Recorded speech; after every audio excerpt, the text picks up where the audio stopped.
All right. And I just woke up not too long ago. It's crazy shit. We throw out a Twitter post and we'll get going.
Okay.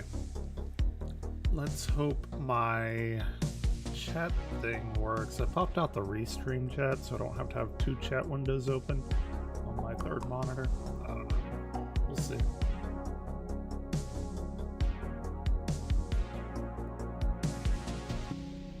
We usually don't get a lot of people in here on Sunday anyway. Who would have thought? Okay. Let's see.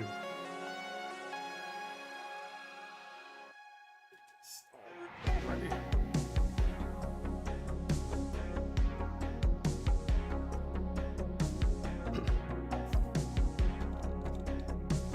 This is called Artisan TD. I just found. I'm gonna check it out while we're going through some of this Kris Tyson stuff. I know a bunch of stuff came out today. I don't really know who's covered it. I don't know what to expect. It's internet junk food. I'm not gonna lie, it's entertaining. That's why I'm doing it. Yeah, maybe don't talk to underage people weirdly. That should be the takeaway from all this.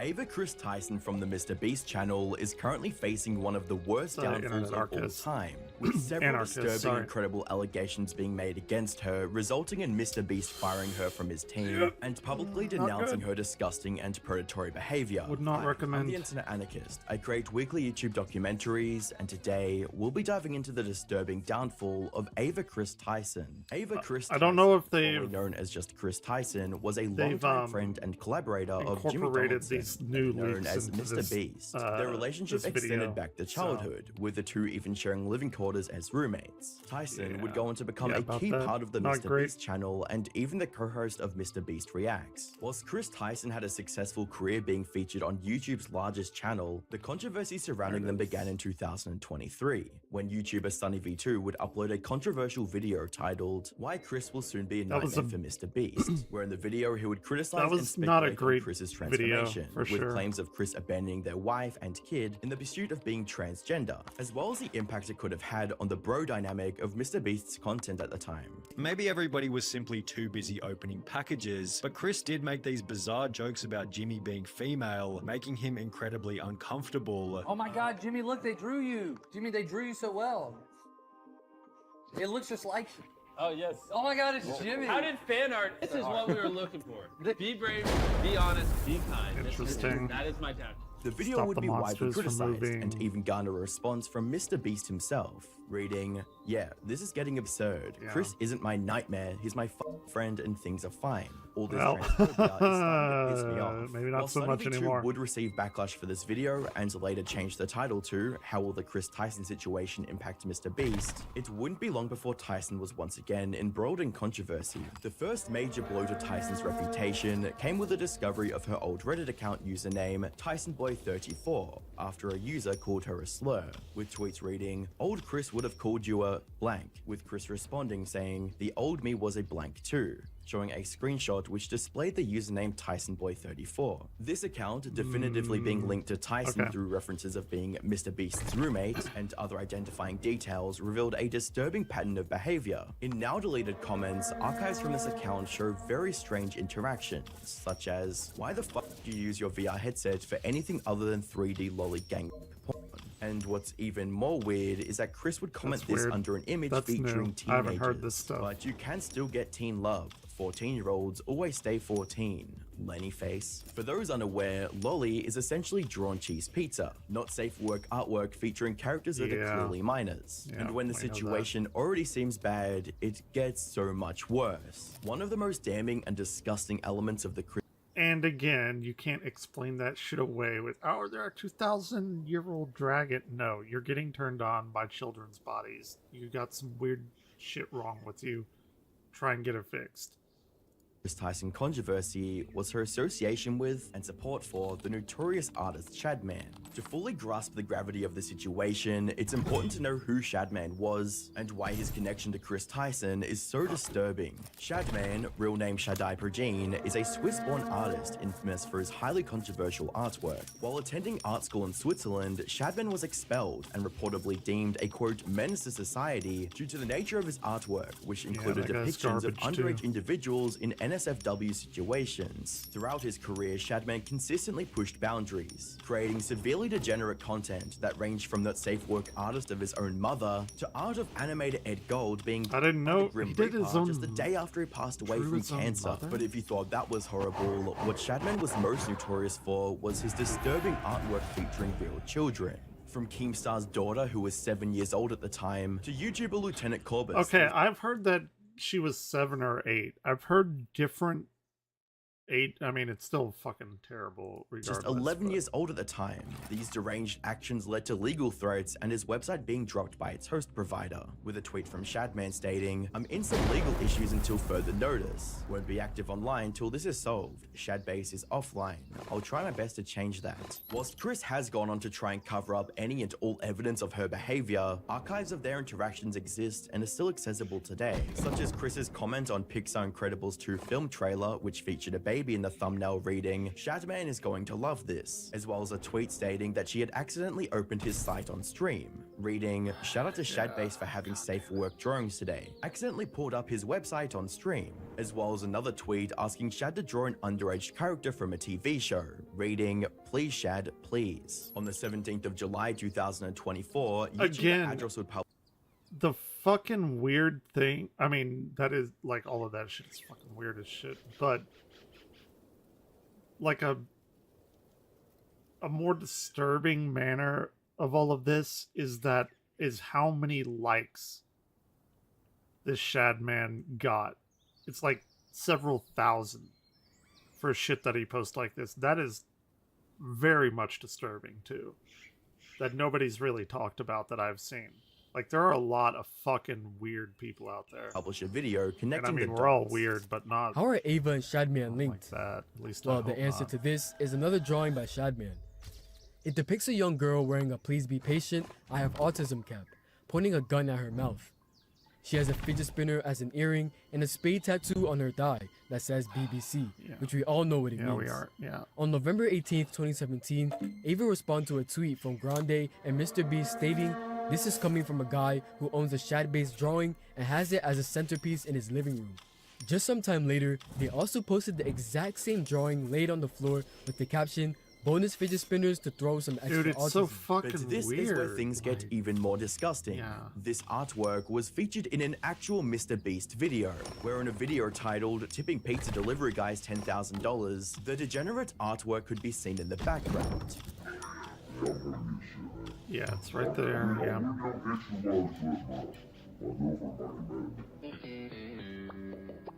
Whilst the scene has now been cut What from the the video fuck? following the controversy, This, also worth the noting that Mr. Seinfeld Beast had thing? interacted Really? with a Shadman tweet after being tagged by Kris in July of 2018. In tweets reading, "Lol, just a random at Mr. Beast YT meme on Shad. Love it." With a reply from Mr. Beast stating, "This is all we've ever wanted. We can quit now." It's safe to say that Kris's support of Shadman was consistent and enthusiastic, despite widespread knowledge of Shadman's controversial and often illegal content. With this information coming to light, there was a widespread concern for the potential danger she may pose to Mr. Beast's young viewer base, which caused internet users to dig even deeper, That's where they found even even more strange and weird interactions Kris had worse. involving minors or addicted to not safe for work materials, with messages stating, "Nothing gets my knob cranking like some lolly. It ain't porn unless it's got a sheep," as well as, "Ah yes, this will make a fine addition to my collection." In light of Kris Wait, what? Unless it's got a what?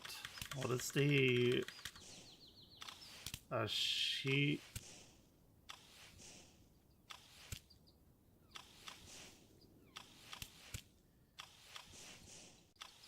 Sheep penis? In light of Kris's dark side finally being exposed, several minors came forwards with their weird I interactions. don't know. I'm watching painting this, I have 3 queued up.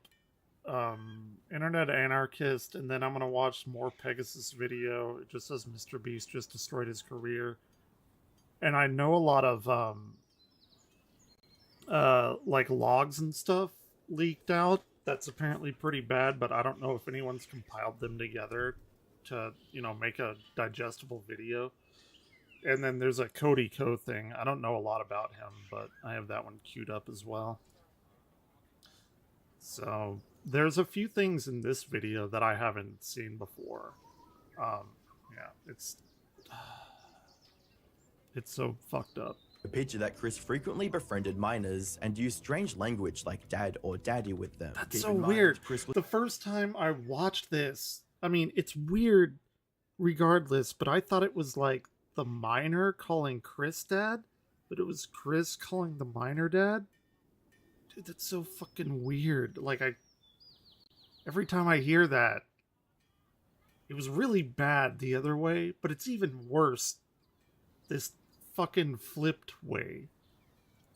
a fully grown adult throughout all these interactions, and the people he's talking to are all young minors. Text from 2018 between me and Kris. I was 14, he was roughly 22. Lol, did the school expel him? Kissing emojis. Of course, dad. This is the best Snapchat I've ever seen. Haha, when it's your wedding, you can do whatever you want. Lol. This screenshot would be backed up by video evidence of the user going through their chat log and proving it was indeed Kris's account. To make matters worse, Twitter account Gunt News would also share a recording of Kris discussing explicit topics, whilst in a call allegedly involving at least one minor. I know, dude, I would inside of that egg and then watch her eat it, and then watch her have with another man while she comments about how my genitalia can never satisfy her. On the 14th of June 2020. What?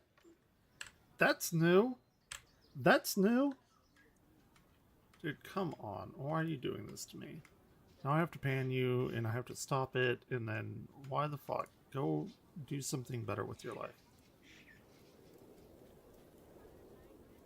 God damn it. Where was I?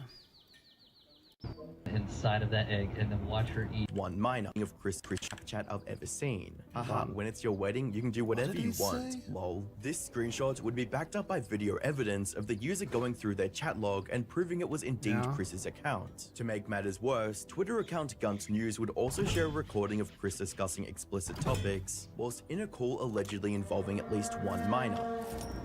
I know, dude, I would inside of that egg and then watch her eat it and then watch her have with another man while she comments about how my genitalia can never satisfy her. On the 14th of June 2000, I don't know what that string of words Prison42 would upload a video to YouTube titled Kris Tyson talked inappropriately to a 13-year-old. Throughout the video, Prison would go through old chat logs of Kris and a creator named LavaGS. For context, Lava was a hardcore 13-year-old MrBeast fan who got in contact with the MrBeast team after winning a giveaway for a signed CSGO knife. Throughout these interactions, Kris would get in touch with Lava and begin their communication, which led to Lava becoming a chat mod, and even being featured in a MrBeast gaming video.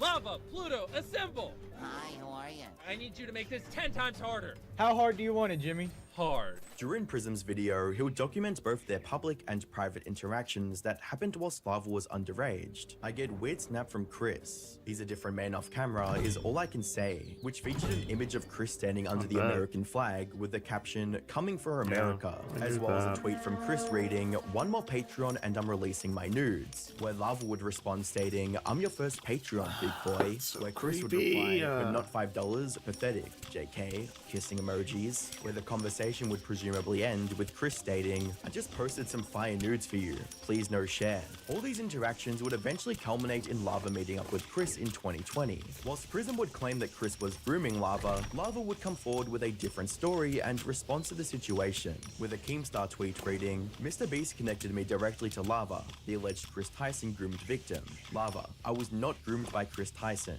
I did not meet Kris Tyson by myself. I met Kris and the MrBeast crew with my family present. I ran a Discord with Kris Tyson when I was 13, and edgy inappropriate jokes were said. That's it." A tweet from Nicholas Diorio would also bring Prison42's reliability and morals into question, as he was found out to be using invasive tactics to try and get more information, with the tweet reading, "So the guy who made the Kris Tyson messaged minors video faked a job interview to ambush the alleged victim and confront them. When questioned, he started comparing himself to Project Veritas. Umberville created a great video on the subject titled Ava Kris Tyson Situation is Disgusting, where he would get in touch with Lava, who would share even more strange interactions with the YouTuber Prison42. So Prism reached out to Lava for an interview under the guise of it being for an editing job for a creator that wished to remain anonymous.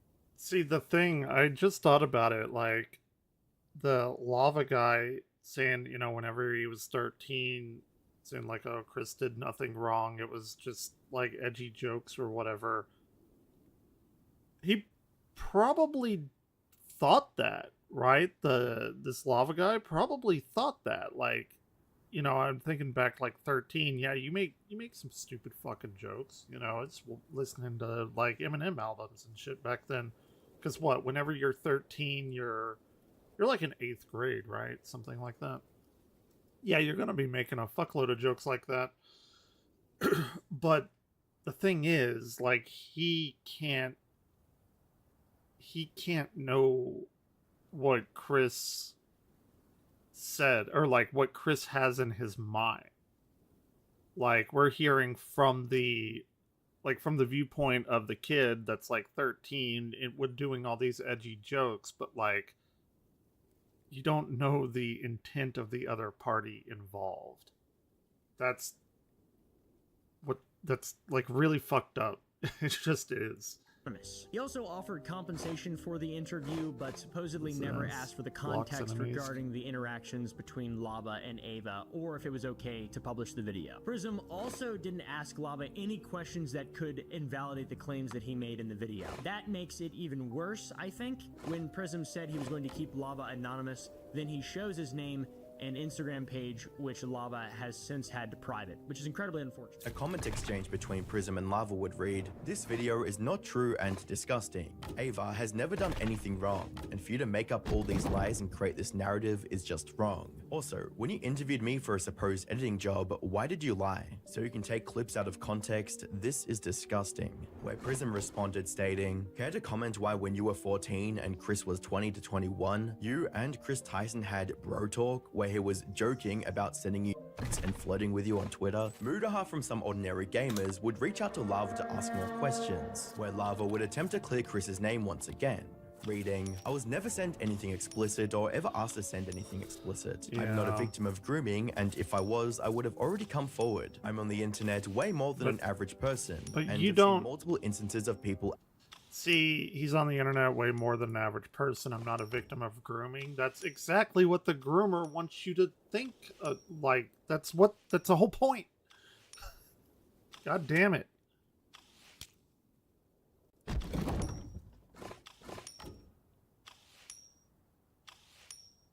Like, what are we talking about?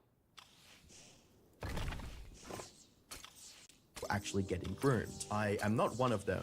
Please stop using my name to attack someone. Along with this, Lava would put out a tweet calling out creators who were talking about the situation.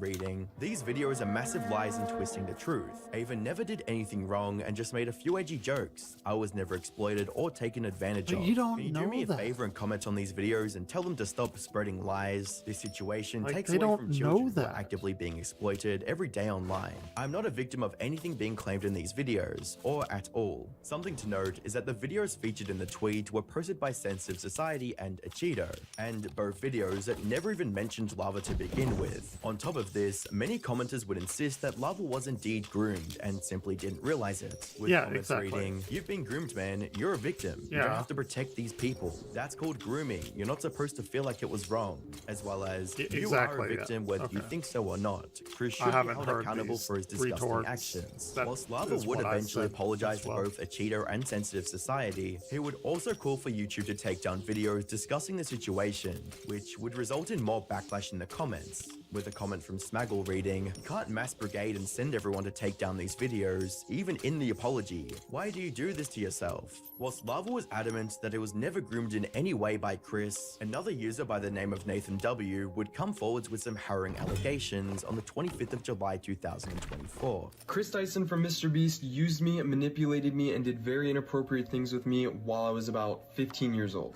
I was actually friends with Lava GS at the time, who is the main victim of Kris that everyone has been talking about these last few days. I haven't heard much about he is, and we all know this side of the story. Not only that, but he's also under an NDA from when he worked for MrBeast Gaming for 2 years. And he tried to get me to join MrBeast Gaming himself, Lava. He's the one who actually sent me the contract and tried to get me to sign the NDA, at which point I ended our friendship because I knew they were just trying to silence me. Me and him were both initially involved in running Kris's Discord server, helping him set up his Twitch streams and moderating them, as well as other technical back-end things that he needed help with. This Discord server that we were a part of had about 10 people in it, most of whom were minors. I'm not sure how they got in there, other than me and Lava. He won a giveaway and Kris invited him after that, and Kris invited me after I saw one of his tweets asking for help setting up a Garry's Mod server for the 10 million subscriber MrBeast video. This turned into us having lots of private conversations with Kris and playing video games with him for hours on end. Not only did we do a lot of unpaid work for him that he promised he would pay us for, he would also frequently bring up sexual topics that was definitely not appropriate to bring up around 15, 16-year-olds, especially with him being like, I don't know, 20, 21 years old. He would even go as far as linking me several different corn and hentai videos throughout the time of me talking with him. Not only that, but he had an NSFW bot in his Discord server before he made it public. So when it was just a private server, his little circle of minors, and he would use this NSFW bot to spam different porn images. Circle of minors. Pornography.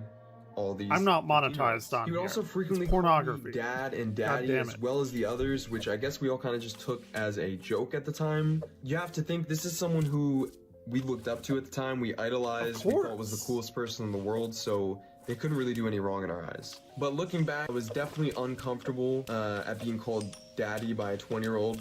and even just thinking about it now, it's just uncomfortable. This server later went public and became his official Discord server, but before it did, he had me and Lava spend multiple days scrubbing this Discord server clean of all of the N-words he had sent in it, as well as his friends, as well as deleting the NSFW channels and making sure no one could see that he was spamming corn to minors. This story is so much bigger and runs so much deeper than any of you really realize, so if you want to hear more and you want a part 2, let me know. Under Drama Alert's repost of Nathan's video, Lava would state this. Yes, I know him. A lot of the statements he made in that video about me are completely untrue. I was friends with him, we played games together and worked on the Discord. He was later removed from the Discord because of how unstable he was. He would lash out and verbally attack other members of the team. I never sent him any contract and have not been under any NDA since 2022. I have not received any payment nor any of my socials monetized. I did inform him that he might be offered a job to help work in Minecraft videos around the time I was, but this never happened. We did not scrub the Discord clean of racist remarks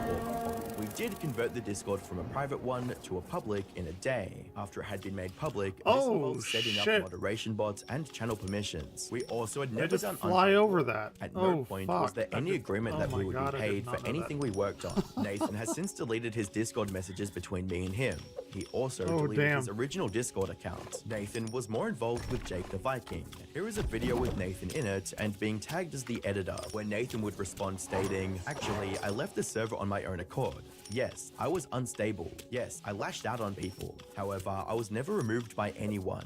I left the server because it was a toxic dumpster of Discord mods running around yelling at each other. Also, you did send me a contract. You literally sent me a Mr. Beast gaming contract and told me I'd have to sign an NDA also. At which point, I cut ties with you. The server was scrubbed days before going public. Many know about this. We literally had to use the Discord search feature to search for all the slurs and delete them, and remove." It's like whenever you see somebody raiding a like an embassy or something, and they're all like trying to like put papers in paper shredders and shit, so they like nobody will figure out anything about them.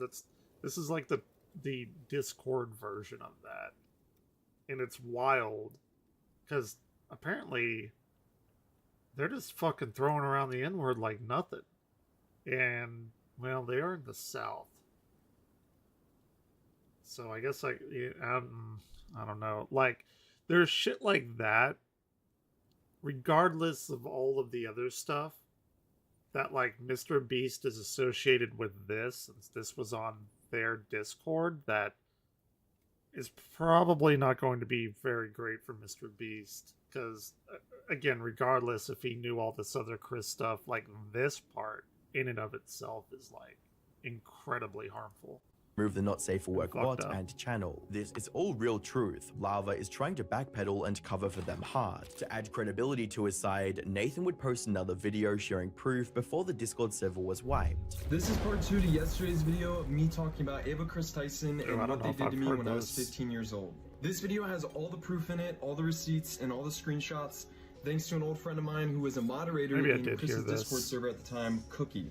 Now, Cookie actually went ahead and downloaded logs of all the individual channels on Kris's server before it went public, knowing that this was kind of being covered up, and he kept the logs of it for himself. He actually reached out to me here on Twitter, and I'm going to provide a lot of the screenshots backing up the claims that I made that Lava refuted. For example, I made a claim that there was an NSFW channel in the server where Kris would spam corn. Here you can see Kris talking about locking down the NSFW channel to True Gods and Anointed only.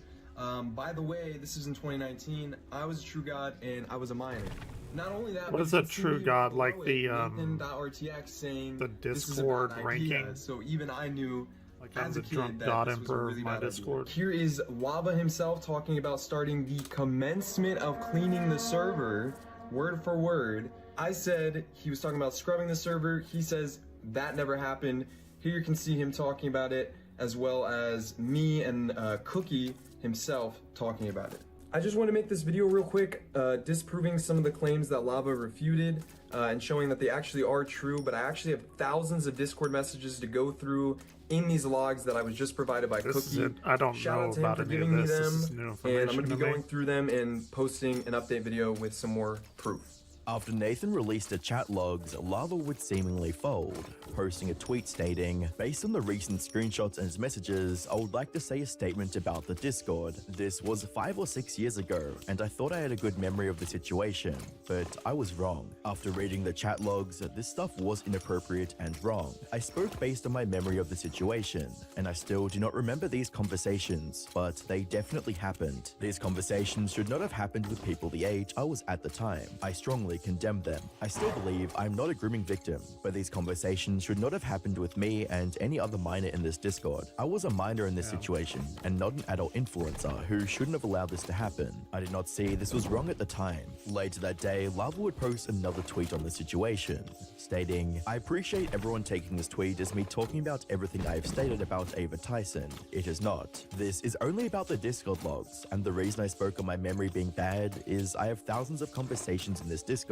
I did not speak to Ava 24/7 even before the Discord server. We spoke a few times a week, and that's why I'm able to remember what actually happened between me and her. I still believe the other allegations deserve to be investigated. I'm not defending the actions of Ava. Also, the quote, 'great cleansing' is not related to the original cleansing the Discord statement Nathan made, and he knows about that. This great cleansing was years after the server went public. We were talking about scrubbing any word that might be against TOS so we could get a Discord partnership. This includes words like boomer, and others. Below is Boomer is against TOS? That. I still do not remember the not safe for work channel stuff, but it's been proven to have existed from logs. Comments on the tweet would heavily criticize Lava, with comments reading, "Bro folded, Lemau. You clearly saw all the proof in the videos before you started defending Kris, saying it was all lies. And now you're trying to act like you didn't remember anything because the screenshots got leaked. You lied. You're a victim back then, and by defending him, you are now becoming a confidant. Stop it." As well as, "Why would you lie about the not safe for work channel not existing? You were literally trying to save Kris. It is messed up." To make matters even worse for Kris, a former Mr. Beast employee, Jake the Viking, would come forward with several tweets on the situation, reading, "While we're at it, Kris should tell everyone how old the girl was who was snapping. That sent him his first ever pair of Gucci slides. And I ran a Discord server with Kris Tyson when I was 13 and edgy inappropriate jokes were said. That's it. Sending sexual jokes to a 13-year-old is not okay. Never has been, never will be. GG's to Lava for confirming the allegations." Sure. As well as, "The silence is deafening."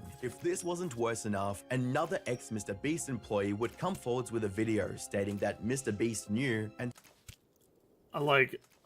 it's hard to take these, it's very serious, but the ex-employees, I don't know, their situation of why they are ex-employees. Did they get fired? Did they quit? Whatever. So, you might think that they may have a grudge to, settle, some, whatever. Maybe they think they were done wrong and they, want to be part of, the takedown team of Mr. Beast. I'm not, saying they're right or wrong. I'm just saying I don't know I don't know that they have, ulterior motives or something. Again, I'm not defending this shit at all. I'm just curious on their situation, how they're approaching this. And quote, "Kris was just the tip of the iceberg." My name's Dawson. I worked at Mr. Beast from February to May of this year, 2024. Kris is the tip of the iceberg. And when Jake the Viking says Mr. Beast knew, yeah, Mr. Beast knew. I heard many times that Ava, Kris Tyson, is a major liability, but they can't get rid of her because she's already threatened legal action and she knows too much. And when all this information comes out about everything that she knew, everything other people know, I promise you on everything Mr. Beast has done. Amazon, if you can get your money back, get your money back. With all this information coming forwards, online audiences began pressuring creators to give the same treatment to Kris as what was given to Dr. Disrespect, with a tweet from XQC reading, "I follow mostly only influential creators here, yet most have been silent about the Kris Tyson situation. Pretty deviant behaviors across the board. Weirdo. Can't wait to read some of the cope justifications on why it wasn't addressed. XQC Later that day, Kris follow me. Tyson would finally post a response to the situation with a controversial non-apology reading, "I would like to apologize for any of my past behavior or comments if it hurt or offended anyone. It was not my intent. Seeing recent events, we've mutually decided it's best I permanently step away from all things Mr. Beast and social media to focus on my family and mental decided. health. I want to add, I I'm never sure groomed we did anyone. that, The person right? who gets brought up in these accusations, Lava GS, has vocally supported that they are false. Having said that, I humbly apologize to anyone I've hurt with my unacceptable social media posts or past actions, and for those who feel betrayed by how I used to act online. To lump these two factors together to create a narrative that my behavior extended beyond bad, edgy jokes is disgusting and did not happen. In past years, I have learned that my old humor is not acceptable. I cannot change who I was, but I can continue to work on myself. I don't want these accusations to impact the hundreds of people who work at Mr. Beast, which is why I've stepped away. This apology would be extremely poorly received from the online community, with replies reading, "If you're apologizing, are you saying all the allegations are true? Because that's what this statement appears to be suggesting. You belong in jail.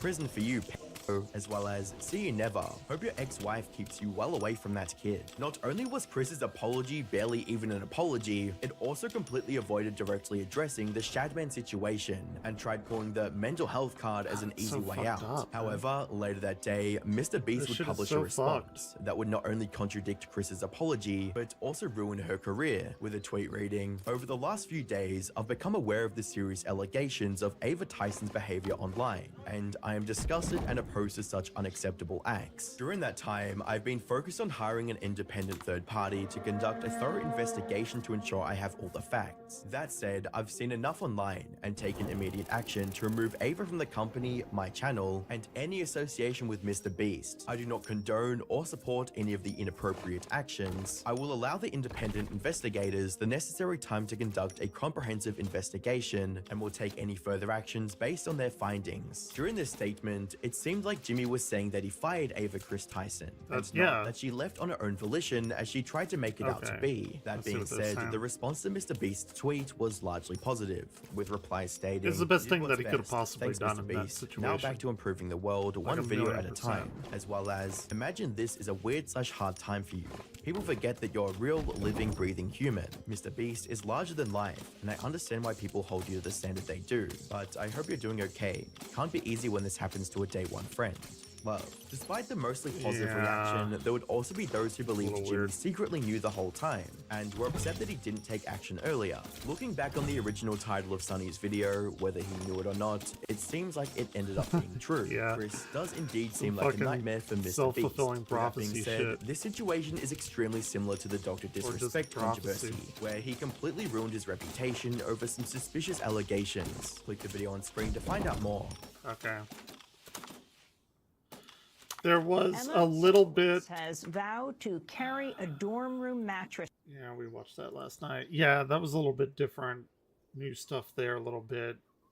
Now we're gonna watch more Pegasus video. I don't know about more Pegasus, but apparently they're fairly large. Mr. Beast has just been This video has exposed in a viral 2.3 video, million and views. it is getting bad. So last time we talked about the Kris Tyson situation, where Mr. Beast's childhood friend Kris was exposed for talking to minors in very weird ways and being a PDF file. But it turns out Jimmy also has plenty of skeletons in his closet. A recent video by Dogpack404 has gone viral titled, "I worked for Mr. Beast and he's a fraud." Okay, you know what? I'm gonna be a man and admit it. I'm gonna milk this video. Let's go watch his video. That's what I do.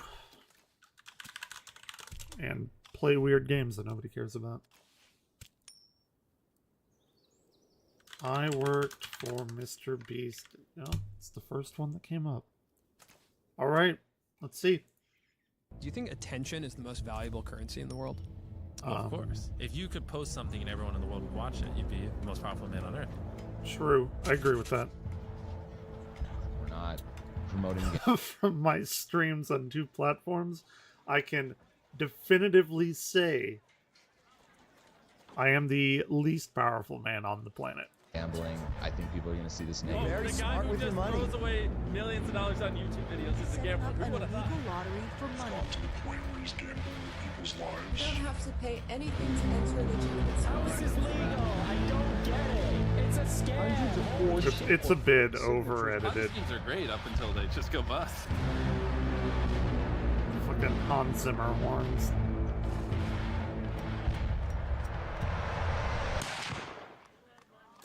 Hi, I wanted to provide some context to this video. I'm a former MrBeast employee, and today I am alleging that the company rigged videos and... Jimmy, you slept on the production yacht. Wait, what the fuck? Hi, I wanted to provide... Dude, this guy is on shrooms or some shit. I know what being on shrooms is like. Look how fucking big his pupils are. Oh my god. This dude is like 1,000,000% on something. There's no question about it. Some context to this video. I'm a former MrBeast employee, and today I am alleging that the company rigged videos and did illegal lotteries and sold fake signatures. I would consider that fraud. Okay, thank you. Enjoy the video. So this is part one into my investigation. Yeah, look at his pupils I here. recorded this before the Dude, that guy was on something fucking insane. Probably in part 2 or 3. I see a lot of people saying like, "Oh, if you knew, why didn't you come forward? Why didn't you go to the authorities?" Well, I was going to come forward, and also like, going to the authorities isn't going to work because what are you going to say? Like, you heard rumors that this person is this way or that. You know, there's obviously evidence of like the shad-based stuff. Like, that's been out for a while. People have internally known at the company that like, Kris is kind of a potential minors attracted person, and the company protects her, and they were protecting her, and they protected her as long as they could. Jimmy knew, everyone knew. So, you know, which I think that's more of a red flag than anything I'm going to reveal in this video, but yeah, but we don't know how there's messages much Jimmy happening, knew, but I guess he's gonna tell us. Yeah, I don't know. It's a mess when like MrBeast contestants are being exposed to like minor attracted persons and the company's protecting them. You know, there's a big emphasis at the company of like... Isn't that called like a map or manipulate something? children, like understanding their psychology and everything, and like seeing that that's sort of used in weird ways. And, you know, there's been like parasocial relationships and, you know, encouraging like almost children simping for these people. And, you know, maybe that's as nefarious as it gets, or maybe it goes deeper. Anyway, here's an old podcast clip of Jimmy explaining that he knows that his audience is young. Which is an old clip. You could say like his audience. Sure. Well, everyone knows his audience how old their audience is. You have analytics for also, that. this clip really just shows that like he understands the Assuming YouTube they're to be analytics are believed. bullshit, because he can try to use that as a defense, but he knows. So here's that clip, and then I'll get into the video. The average demographic is what, 13 through 17? Is that the biggest spike in your analytics? Well, I mean, mine's horseshit. It says like 18 to 24, but I know all my fucking viewers are little kids. Yeah. Yeah, I feel like it's a lot like that because, you know, little kids lie about their age or they're on their, you know, like... But yeah, and then I have like a fucking massive one for like the 40-year-old range because all the fucking idiots are on their parents' account. Now, MrBeast intentionally manipulates these children's vulnerable minds for profit using 3 simple steps, which closely align with the 3 major types of behavioral learning. Step 1 is getting the viewer to associate the brand with trust and authority. MrBeast videos are real, and he's a great guy that gives away big rewards to his loyal followers. I will show you irrefutable evidence in a minute that his videos are in fact fake. Step 2 is showing the viewers that when people interact with MrBeast in a way that benefits MrBeast, when they do what he tells them to do, they win big rewards. Is he subscribed? You are subscribed. Here's some money. Have a good day. Some of them feel like I just walk around with $1,000. It's like, oh, thanks for watching my videos. Hit that subscribe button. Yeah, why does he... Might make you a lot of money. When people are devout followers of MrBeast, they get rewarded. And step 3 is finally calling on the viewer to act in some way that benefits the brand, promising big rewards in return. Now it's your turn to do what MrBeast tells you, and you will win big rewards. But you actually won't unless you're famous or friends or family of a MrBeast employee. So young, impressionable viewers... I have thought that a lot. It's so fucking weird. Like these big videos that he has, like MrBeast gives away an island, or MrBeast gives $10,000 away. And it's always like, at least, I mean, not always, but a large majority of them are through his like friends. Like, Carl, you want $10 billion?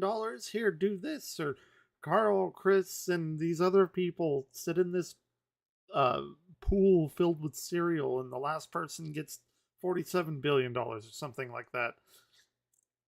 it's really weird. It's like, okay, it feels like you're just exchanging money back and forth in this little group.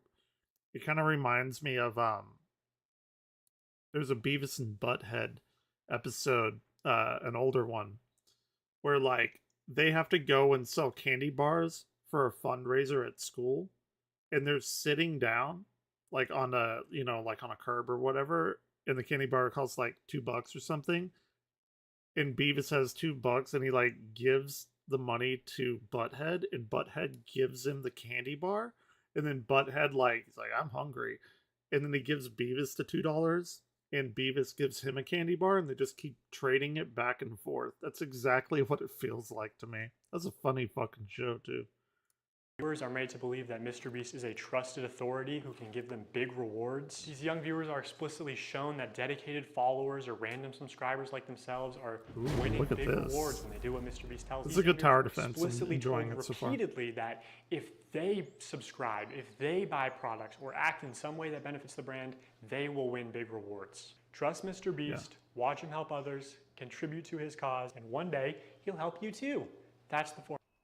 To be fair, though, I do think MrBeast does a lot of good stuff. Like, it feels like this is kind of a takedown video. Like, it feels like this guy has a score to settle or something. So I'm kind of taking this with a grain of salt. But, I mean, the stuff that he has said, like I just was talking about, is exactly, you know, that's not a he said, she said. That's a thing that just happens, right? Formula. Subscribe for a Lamborghini, and to make me happy, you could be in one of these. Subscribe right now, and you might get paid. By the way, you never want a fucking Lamborghini.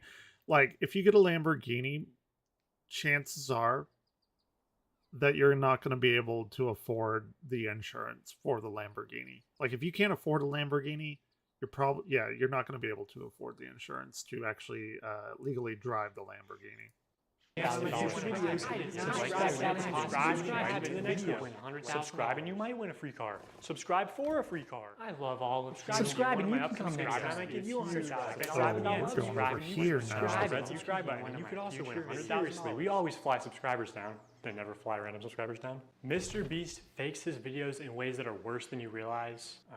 I say that because he's been exposed for faking videos before, and the common response is, why does it matter if the videos are fake? They're just meant to be entertainment. A large part of MrBeast's brand is the fact that he doesn't fake videos. I remember when I first started seeing your videos, I was like, this shit's gotta be fake. Oh yeah, like, it's a huge problem for us now. I actually have to dial back my content sometimes just so people think it's real. But also, if what we had to film was scripted, you know, because what we do is non-scripted, so you have to plan for a bunch of variables that you can't control, blah, blah. If what we did was scripted, holy shit, this stuff would be easy to pump out. Have you ever faked a video? No. But this train track is CGI, these bus wheels are CGI, this explosion is fake, this shredder is CGI, this car is digitally lifted, this pit is fake, this guy is fake, this raccoon is a paid actor, this island costs more than $1, this city is not abandoned, these buildings are CGI, but it's not your only way out. You can literally get an Uber to the airport for $20. That's not a lurker, it's just a guy. This whole room is fake, this contestant is an actor and a secret employee at MrBeast. Well, yeah, I mean, come on now. Look at that. It's just a guy. This whole room is fake, this contestant is an like, this right here is like very, very, very bad CGI. This is like Evan Glare level of CGI. Actor and a secret employee at MrBeast. They had him dive through this fake door twice. This line is scripted. This action is scripted. In fact, pretty much all the videos with Mac are scripted.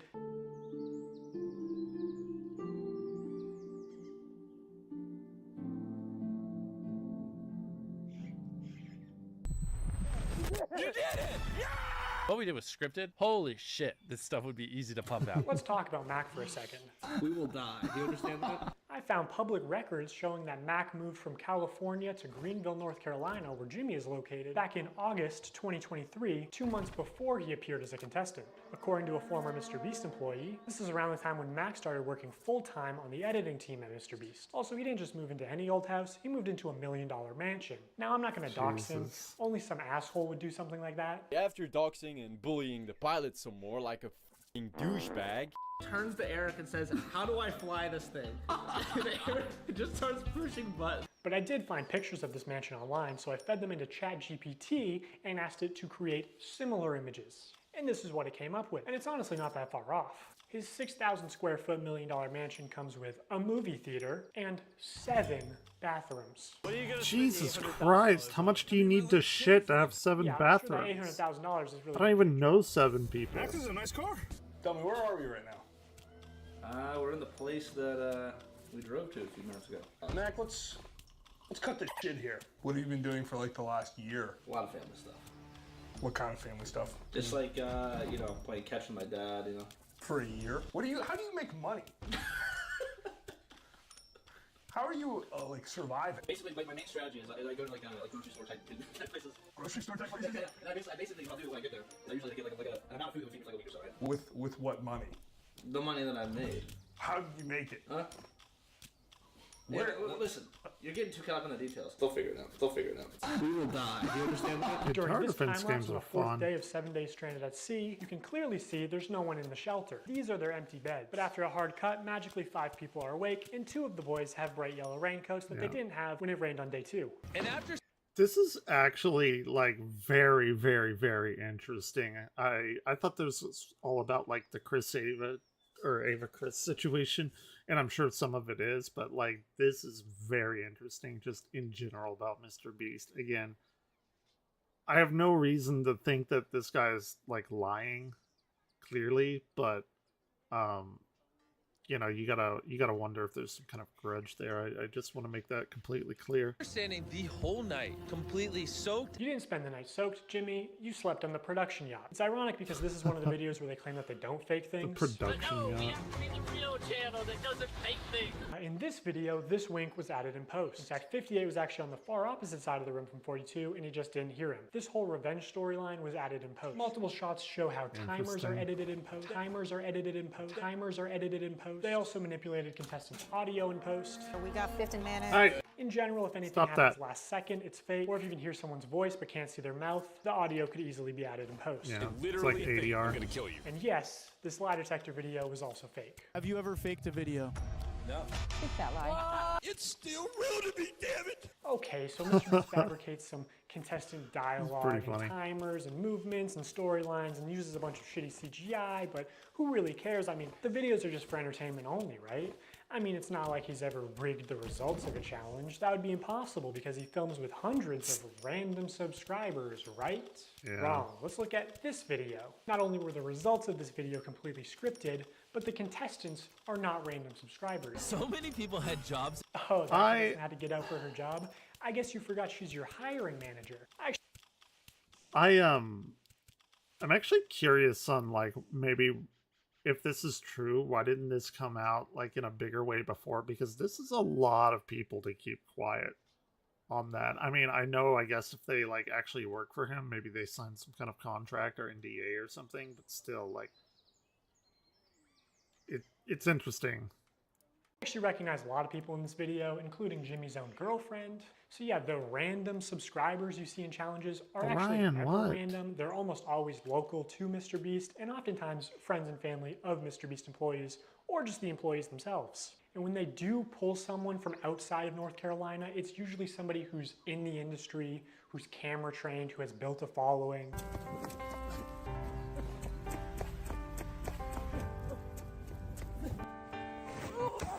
Hey, anyone I'm friends with watching that wants 10 grand? They are never random subscribers. If you subscribe, you will not win $1 million. And what's even worse is that the results of this video were completely scripted. According to a former Mr. Beast employee, it would have been a PR problem if the boys had won by a lot. And because so many of the female contestants were Mr. Beast employees who got out immediately, production stepped in to actually make the results of the challenge closer. You can actually see some of this happen on camera, like when Jimmy pays one of the boys $10,000 to leave, which is twice as much as the actual prize money. But doesn't make the same offer to the girls. The boys are blowing you out of the water. That's interesting. I didn't notice that. Ooh, I'm about to fucking die. Oh shit. At another point, he gives the girls a camera drone. Oh, I fucked up real bad on this one. See how many boys were left. It doesn't work out, but seeing how much they're willing to help them on camera, I'm willing to believe that they did, in fact, help them off camera. You know, apparently, at the end, they were only monitoring the boys to see if they stepped on the red line and not the girls, so that the girls would win the challenge. And to be clear, obviously the girls had an unfair start with having so many Mr. Beast employees. employees get out immediately. You know, I think they all did deserve $5,000 for that, but also the boys should deserve a fair chance at winning, I think. I think that's the expectation when you run a game show. But hey, that was a while ago, so I'm just glad they're not doing another rigged boys versus girls video. So knowing that MrBeast likes the results to be close and that offstage producers can sort of influence how a challenge progresses, I really want to show fucked up one on more this one. example. This is a real-time video, meaning that time elapses the same in the video as it does in real life. Now immediately the intro is sped up,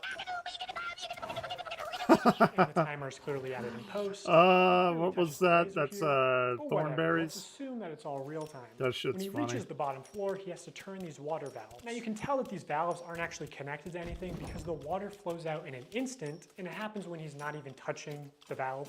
The contestant also goes back to the first valve unaware that anything had happened, and he's still able to spin it. So the valve seems to spin freely and isn't actually connected to the flow of water. So you could assume that producers might be off camera with remote switches to trigger the flow of water. And assuming they've tested this, the producers might know how long it takes for the water to get out of the room, so they can sort of decide on the fly how many turns of the valve I'll give it you takes, treats in a little bit. just when to trigger the water in general to make the results close. And in this video, spoiler alert, the contestant wins the money, so rigging the challenge could be seen as a good thing, but there are many examples of contestants losing. And in traditional media, this kind of rigging is actually completely illegal. We always have the same person tied.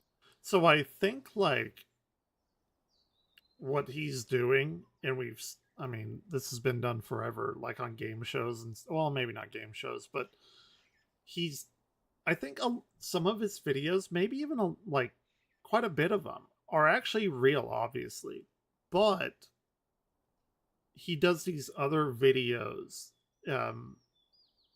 that, you know, if they are like scripted or whatever, like pre-planned, that gives more credence to those videos because the other videos that he does builds his, for lack of a better word, like a street cred or something.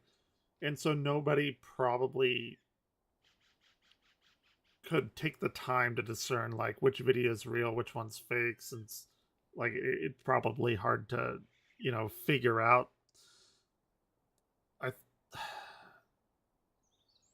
That's got to be what he's doing, right? Because all of them can't be fake. There's no way, right? All the knots. He wouldn't be as big as so he that was. We know they've tied them at the exact same tension. I mean, we get down to inches, and then we have a standards and practices person. And if you don't know what that is, on any kind of a game show where there is a prize, you have to have somebody that ensures that it's fair. They are out there essentially to make sure that we don't do something that would favor one player or one tribe. I paid the one guy who knew how to solve them to leave. In my mind, I'm thinking it's a fair game. But it's not. If they were having I remember. I watched her video on this see kind of what area you're in, and they came to my area many times. That was like a big and thing. I was in the smallest cupboard. They had like big ones, medium ones, small ones. I contorted this little 4'10" body into the smallest space, and I was in there for hours. And they didn't even open the door because they were like, a person can't even fit in there. So they went in there and they opened all the cabinets, and my heart was like, oh, they're gonna find me. They're gonna find me. That was like the hide and seek one, right? I'm pretty sure. God damn it! I'm fucking getting annihilated. The other thing that they said is absolutely no climbing in the air vents or the ceiling, and they said it's because they do all their wiring in the ceiling. So I am up here. Okay, I feel good about this spot. If it was held accountable, especially because this was a YouTube original production, Zach would have been eliminated for cheating. Yeah, he broke the rules, and guarantee you, if I climbed in the ceiling, MrBeast would eliminate me. He was in the ceiling! Also, I think some of the MrBeast giveaways have been fake, but I'll get to that later. So now that I've explained some of the ways this is that interesting. You can go back to different phases. I want to go on to explain how he exploits that trust for profit through running illegal lotteries, selling fake signatures, giving children diabetes, and more. A call to action is simply when you tell the viewer to do something. Saying subscribe is a call to action. Early in his career, MrBeast found a better version of this where he takes a call to action and he adds positive or negative reinforcement to it. Now, as adults, we can recognize that subscribe for a cookie is a joke. It's not a real offer, but again, MrBeast's audience is primarily children who may have authorities in their life that actually use sweet treats or video game detentions as forms of reinforcement, and you aren't born understanding sarcasm. Whatever the reason, these reinforced call to actions are more effective than just saying subscribe. Oh, but there's an even much better version. The call to action giveaway. If you guys want to win a brand new PS5, all you have to do is subscribe to my channel. I can't believe people are still doing fucking giveaways. Holy shit, it's so annoying. Stop this fucking shit. I'm so tired of it. Fucking 10 years of YouTube, people are still like buying subs for this shit. Over the next 7 days, I'm gonna be giving 1,000 random people that subscribe a free Samsung Galaxy S24. How is this legal? I don't get it. All you have to do is subscribe to your channel. All you have to do to enter to win one of these phones is subscribe.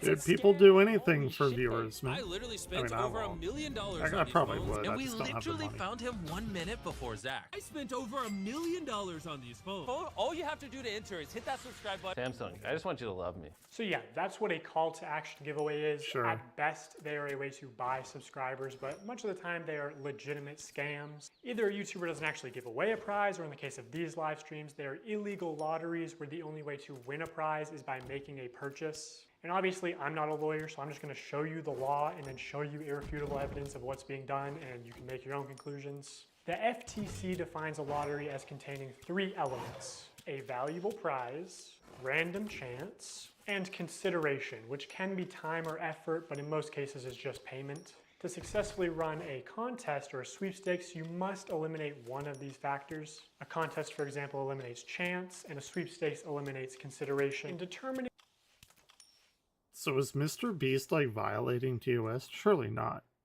He's got to be under like a microscope, right? Being the biggest channel. Isn't he the biggest channel right now?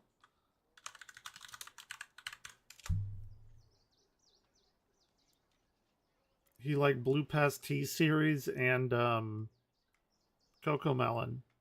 Interesting.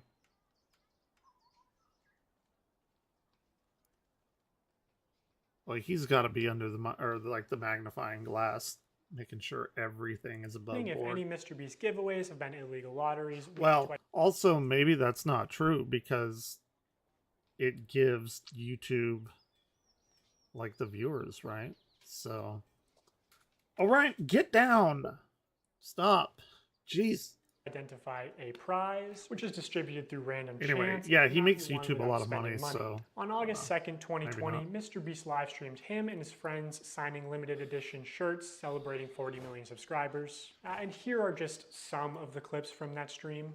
For those of you who are just joining, if you buy one of our limited edition 40 mil special shirts, we're celebrating 40 million subscribers with a really big video, then we will sign that shirt, and some of them will get random prizes like this. In What does 10 the minutes, red mean? right, because we gotta give them time to do their cart, we'll give 2 orders $500 each. 5 minutes, someone's getting $3 grand in their order. In 5 minutes, we're gonna do the same thing again. We're gonna put $1,000 So in a they're gonna random come order. down 2 here. minutes, newest order gets $2,000. Good luck, everybody. So this was a 6-hour live stream.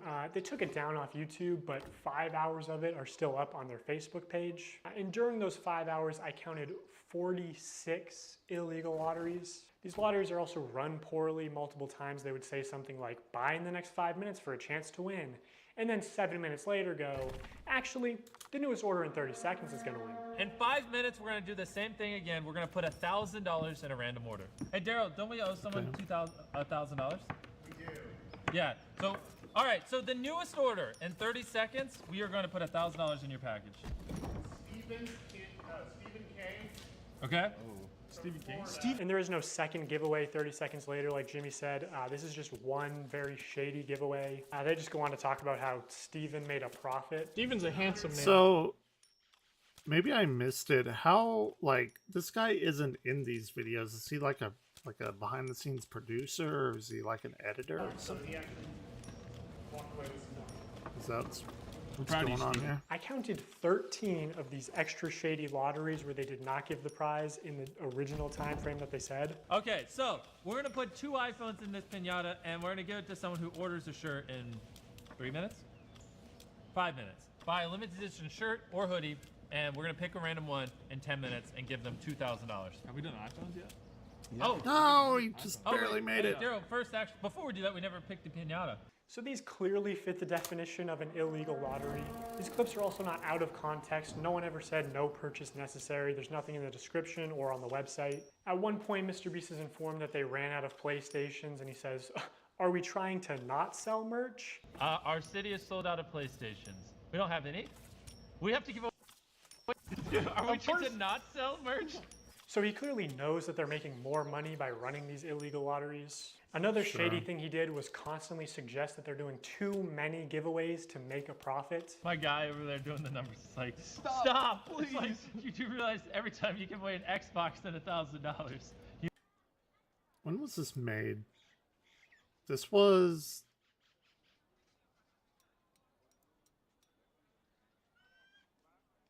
July 20... Oh, this was like very recent. I think this was right before the Kris Tyson stuff. Okay, this video is not about Kris Tyson, the educational video. Yeah. Okay, interesting. You don't make money. I'm like, oh. It's not about the Kris Tyson thing, but still like tangentially related. We're gonna check after and this it's fascinating. They're like, oh no, what a waste. Yeah, I know. We're gonna break neutral. When there was just no way they were ever even close to losing money on this stream. I don't know who this is, but you just got a pair of AirPods. Oh my gosh, we're not making money. Guys, we need to stop giving everyone something. We've just lost like 7 almost everything that someone's bought, we put something in their package. I'm not gonna make money. In 5 hours, they gave away about $50,000 worth of stuff and sold over 50,000 t-shirts. Selling these t-shirts at $42 each. He knows how to game the system. That's for sure. But even if they were making like $1 per shirt, they would still be fine. Also, by my estimates, only 1 in every 1,600 orders actually won a prize. And I guarantee he has real-time analytics on his laptop. He knows they make more money every time he says, "Oh my God, guys, we're giving away so much stuff. We're not even gonna make a profit. Please, don't you want me to make a profit?" That's why he keeps saying it. Also, they just don't show how winners are picked, so it's probably not actually random. You know, humans have biases. Imagine Jimmy tells the guy off camera, "Hey, pick a name right now," and he sees 2 names. One is easy to pronounce, one is not. This is why lotteries are regulated, to ensure fairness. Also, obviously, you have to be 18 to play the lottery. It's gambling. Mr. Beast isn't just promoting gambling to children here. He's running the casino. And this isn't even close to the worst stream he's done. 4 months later, Mr. Beast signed shirts again, but this time it was a 24-hour live stream with way more illegal lotteries. And by the way, the rest of these streams were taken down shortly after upload, so all I have is some old clips and Reddit threads talking about them. Now this stream did say, "We are doing a ton of giveaways, no purchase necessary," in the description. But to be eligible to win most prizes, you had to make a purchase. I never got that. Like where they're like, "Oh, no purchase necessary to play the game." Like for instance, I think McDonald's Monopoly had that, and like the only way at that point was to, you know, buy fries or whatever. Like I don't like. Can you get fries without purchasing them? That was always weird to me. Would you prefer that we? And I know like later on they had it like an app where you could like not purchase anything and like peel off the Monopoly sticker through the app. So, and you could do that like once every so often, but I'm talking like before that shit. Throw money in random orders, or that we throw items in random orders? Yeah. Somebody screamed in chat, "I want to switch. Hey, buy a shirt." In 30 minutes, we are giving away my car to someone that buys merch. Which each giveaway is its own independent event. You can't give one prize to someone who buys something and a different prize to someone in chat. The prize where you have to buy something is still an illegal lottery, which obviously Mr. Beast knows this, but you know, he's a poker player. He likes a little bluffery, a little plausible deniability. I'm actually, you know, pretending to be ignorant of the law. You know, YouTube's a little different than this. This is interesting because I want to know, like, if these are all real, chocolate bars and pick 100 surely YouTube would do something very quickly. I don't know. So I don't want to say anything, and then someone would be like, "Yeah, actually, that's illegal." Right. I could not find any way to enter the big Tesla giveaway without spending at least $42. And we're giving away a Tesla to someone random who bought stuff. They also gave away 24 tickets, which gave you the opportunity to be in a video. Again, most of these tickets you had to make a purchase to win. One random person that buys in what time frame? 10 minutes. We're gonna put this in someone's order Damn. that buys something. And we're gonna have 24 people. We're gonna put them in 24 different circles. $1 million on the line. Have some fun. You know what I'm saying? Also, this video never happened. There is no Mr. Beast video of 24 people in circles competing for $1 million. Unless it ended up being 100 people in a circle competing for $500,000, but that's a smaller prize and much worse odds. So like, did they just pocket the money or what? Hey, it's the pilot guy. Let's get it! Wait, he's about to be the first one out? That's unlike him. Even though you got out first, I still have a prize for you. Just wait here. Oh, first person out gets a car, and it just happened to be your friend Mac. Another thing that just annoys me is Jimmy constantly says during these live streams that he's just doing this for fun because he loves giving things away. Oh, and I just like giving away stuff. It's kind of fun to me. Imagine you just lost a bunch of money at the casino, and the owner comes out and he says, guys, the reason I do all this, I just love giving away money. Also, you're 7 years old in that example. It's insane that he can flip these massively profitable illegal lotteries targeted towards children as an act of generosity. So I'm gonna give you guys a few minutes to go place an order at shopmrbeast.com. Anyone watching any of the lives. And we're going to throw merch. in somewhere. I had And merch again, there are at very one point. few videos of this live stream on the internet. I think Mr. Beast probably copyright strikes re-uploads. But almost any clip you do find will have some new violation of internet gambling or sweepstakes laws. I thought it was him. I was like, keep moving. Wait, really? Let's go! Wait, it's literally like his initial. Who is it? My cousin. Wait, really? Actually, that's illegal. Some of the common complaints we see in threads about this live stream are that they only signed large t-shirts. So when they selected an order to give a prize, it was apparently always a large or extra large t-shirt. They kept saying things like buy in the next 15 minutes for a chance to win and then not honoring it. Multiple people claiming that their name was read to win. Wait, what? Hold on, I missed about the large shirts. I don't know his point. That's illegal. Some of the common complaints we see in threads about this live stream are that they only signed large t-shirts. So when they selected an order to give a prize, it was apparently always a large or extra large t-shirt. They kept saying things like, I don't know what that has to do with anything. That doesn't...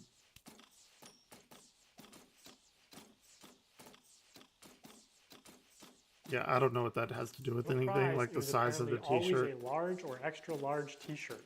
They kept saying things like buy in the next 15 minutes for a chance to win and then not honoring it. Multiple people claiming that their name was read to win a prize and they never received it. This person is still tweeting about it to this day. There's a lot more people complaining about the deceptive sales tactics. Reading all this really upsets me because I spent money I honestly didn't have for 5 shirts at different times during the live when they said things like buy now and you will get prize or money. And I received 2 orders and nothing but shirts, both with MB and one with a heart and one with a smiley. I was hoping for at least a couple things for Christmas for my family. This commenter also goes on to explain that she's disabled, has PTSD. Lotteries and scams specifically target vulnerable populations like that. I'm disappointed. My son bought a signed shirt and was so excited. He watched a live stream and saw that people who bought would receive $100. He was excited to win something and be a part of his favorite streamer, Mr. Beast. When the shirt arrived, he was grinning from ear to ear when he realized that there was no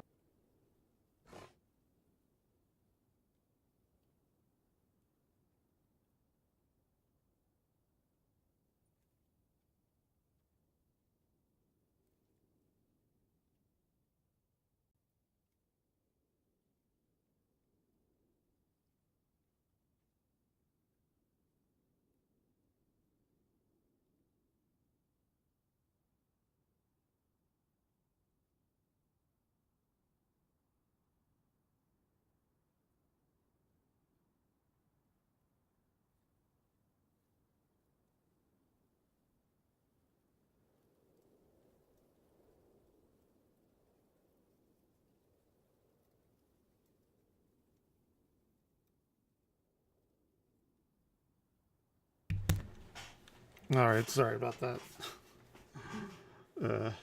Thought my cat was getting into shit. He was visibly disappointed. He said nothing other than, I guess he meant everyone except me. He loves his shirt, but I'm really upset seeing him hurt. And obviously people can lie on the internet, but a lot of people are independently claiming the same things. Like that at the end of the live stream, they said they were putting $100 in every order. Now, my speculation is that they put $100 in every order that came across the table that they signed, but I'd be interested to see how they worded that. If the video of this live stream ever resurfaces, I think a lot of these claims will be proven true, which MrBeast definitely has this stream saved. He saves all his footage. So I'll ask you, Jimmy, will you publish this to prove your innocence? Also, using archive.org, we can see what the website looked like on the day of the stream, and while there's no mention of any sweepstakes whatsoever, it does say this limited tee signed by MrBeast and crew, but the description says it's signed by a member of the MrBeast crew, and it doesn't say anywhere that other members will sign MB, deceiving people into believing it was signed by MrBeast. So here's a clip of Tyler forging, maybe not forging, if it's the brand, then signature. So Tyler signs MB, which is MrBeast's signature. Then he covers it, signs his own initials, TC, smirks, looks around, and then quickly slides the shirt away. Could you make it any more obvious? You know, you don't accidentally have someone else's signature as muscle memory. And again, I'm not a lawyer. I think this is fraud. Pretty funny. Maybe they could say it's the brand's signature. Hey, that's what I said. It's clearly implied that this is Jimmy's signature, which was established during the last live stream. What is a gift wall? So this is MrBeast's signature. No way, this one was signed by MrBeast. It's just got the MB, but that means it's signed by MrBeast. That's obviously his. Oh, are they free? So Okay, cool. they're free. I see. That's obviously his. MrBeast. You know, some people bought these shirts as collector's items or even investments, and this puts into question the authenticity of all MrBeast signed merch, which otherwise could have been very valuable one day. This was clearly muscle memory, and judging by his body language, he knew he exposed this. Even Tariq notices Tyler slip up and immediately looks into the camera, looks guilty, and then readjusts his body and rubs his hands together. Also, MrBeast said during the live stream that this is the last time he'd ever sign anything, and that was just a lie. Illegal lotteries targeted towards children and selling fake signatures. I mean, imagine if any other YouTuber was caught doing this. You're very smart with your money. The guy who just throws away millions of dollars on YouTube videos is a gambler. Who would have thought? By this point, MrBeast noticed a problem with these CTA giveaways. I mean, obviously they're illegal, but more importantly, they're not as profitable as they could be. Look at it like this. There are two value propositions. It's a min-max game, right? The perceived value of the product and the perceived value of the chance to win a prize. So for something like these $42 t-shirts, if the viewer values the chance to be in a video at $10, they need to value the t-shirt at an additional $32 to make the purchase. So the more expensive the product, the less effective the lottery is. You want to get the product as close to $0 as possible, so people are just paying for the perceived value of the lottery. That's what's most profitable because humans can't accurately comprehend the difference between 1 in a million odds versus 1 in a billion odds. Yeah. They both kind of just compute as big I have number. a small chance to win, which MrBeast is well aware of this flaw in human mental arithmetic. Past a certain point, the average human is like, large sum of money, click. And like Right. larger He's sum of money exactly right. doesn't really People impact don't the viewing understand big experience. numbers. So also the larger your audience is, Even like as a person who deals with incredibly fucking insane numbers, like in astronomy, I think every astronomer would tell you they can't comprehend that like in a real way. Because we don't really ever deal with anything that big in a day-to-day, basis. the more profitable a lottery will be. Anyway, MrBeast wanted the cheapest product possible for these CTA giveaways. Basically a piece of paper, but you obviously couldn't sell a piece of paper without getting backlash. So in January 2021, 3 months after the last shirt signing stream, MrBeast did a live stream where for only $10, viewers could send a picture to the moon. Wait, I don't know if I want to do that. Going to the moon? And of course, he did more illegal lotteries. Just to keep things fun and interesting, as if putting a photo on the moon isn't interesting enough. Someone who puts a photo on the moon, or if you buy the bundle, whatever, and the next 30 minutes, we'll just fly you down to be in a video. 3 years later, the spaceship finally launched, carrying beautiful pictures of deceased loved ones to the moon, where they would be immortalized. Oh, I can make more. It fucking Interesting. exploded. So obviously Mr. Beast refunded everyone, right? Nope. Right? Is it Mr. Beast's fault that the rocket exploded? No. Is it his fault that he advertised it as for $10 I will put This your is photo like on some the moon? Logan Paul NFT bullshit. You won on the moon. When he couldn't guarantee that? Yes, of course. October 16th. This is like exactly like that. That little, or is it Jake or Logan? Anyway, whoever tried to make that game and he got called out by CoffeeZilla, and he still hasn't refunded anyone anything, despite him saying that he would. 2021, same thing. Buy this shirt to be in a video. Shopify dashboard. We just have like a random number generator, and then like we just put the number. Like if there's 1,000 orders, we just put it, picks a number between 1 and 1,000. Then my people give me the name.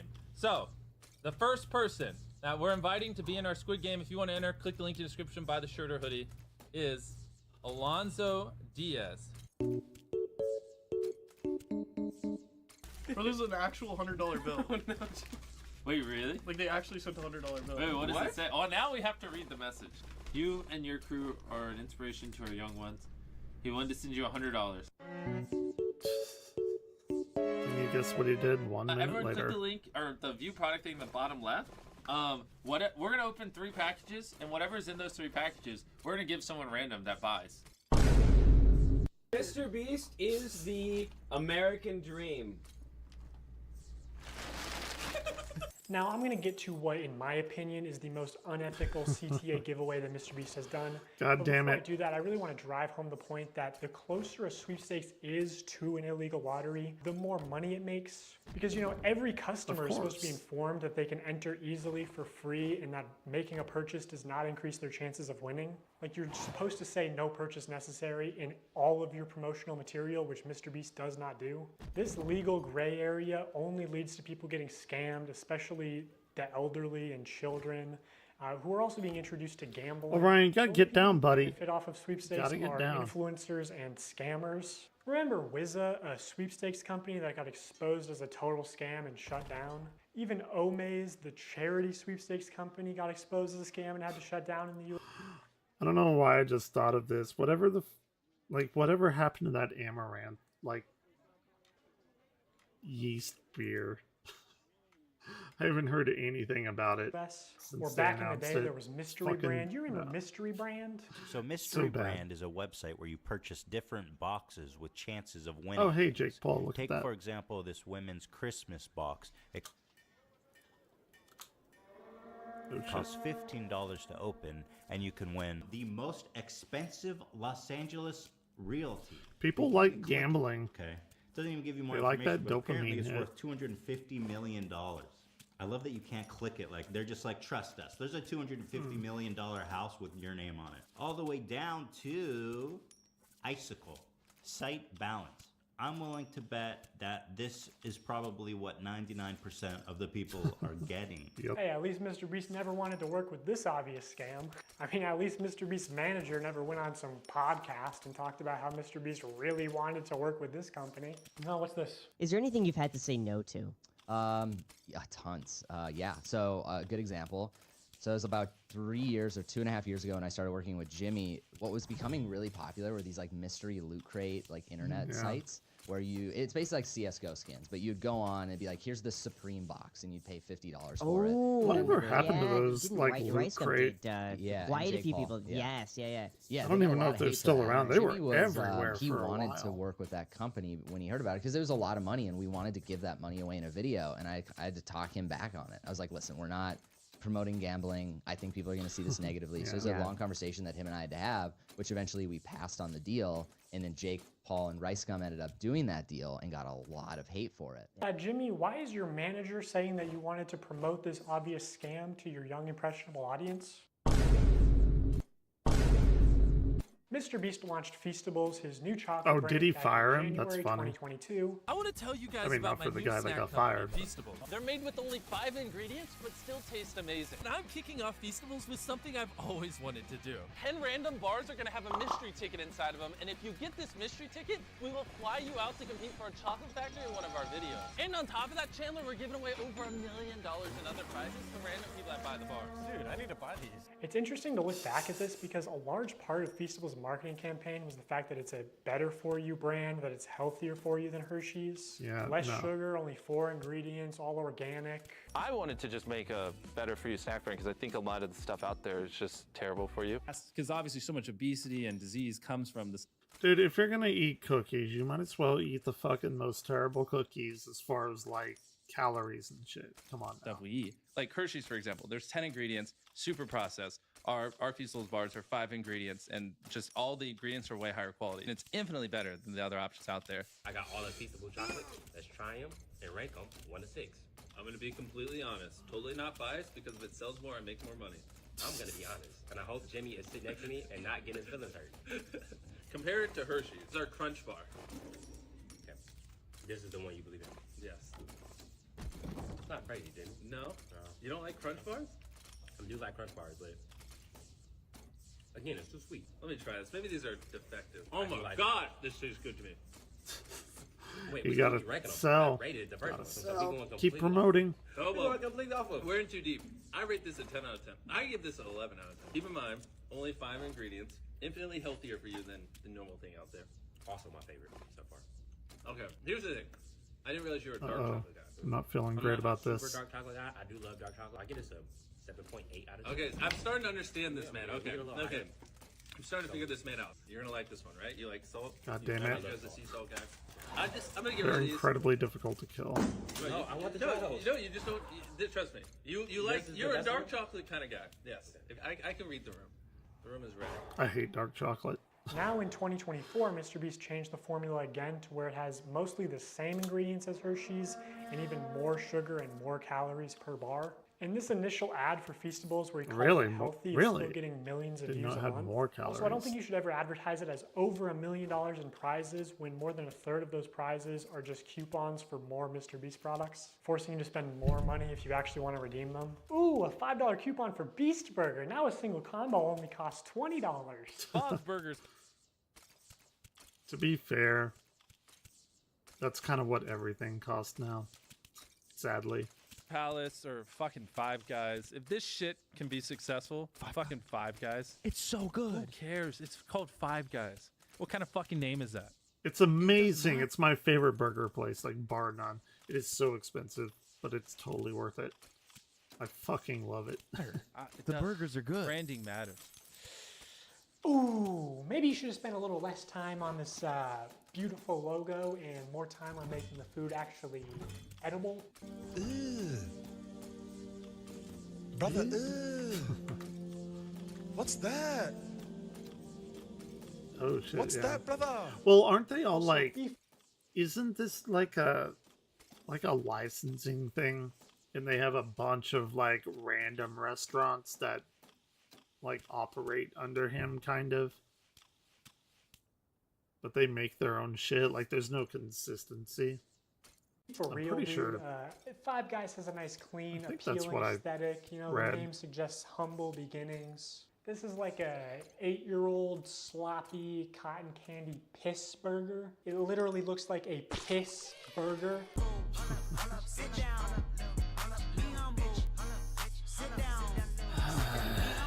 Also, this digital reel is not remotely representative of your actual odds. Mark Rober has talked about this common deceptive casino tactic before. You recall from the Carnival scam video, the most lucrative games for the Carnival owner are those where people overestimate their chances of winning. That is exactly what happens in this game, thinking you were so close to getting a jackpot, when in reality, you weren't close at all. In gambling psychology, this is known as the near-miss effect, and people will spend much more money to try and win because they think they can just do it on the next one. So I am absolutely pigging out on Feastables, and I'm trying to do this.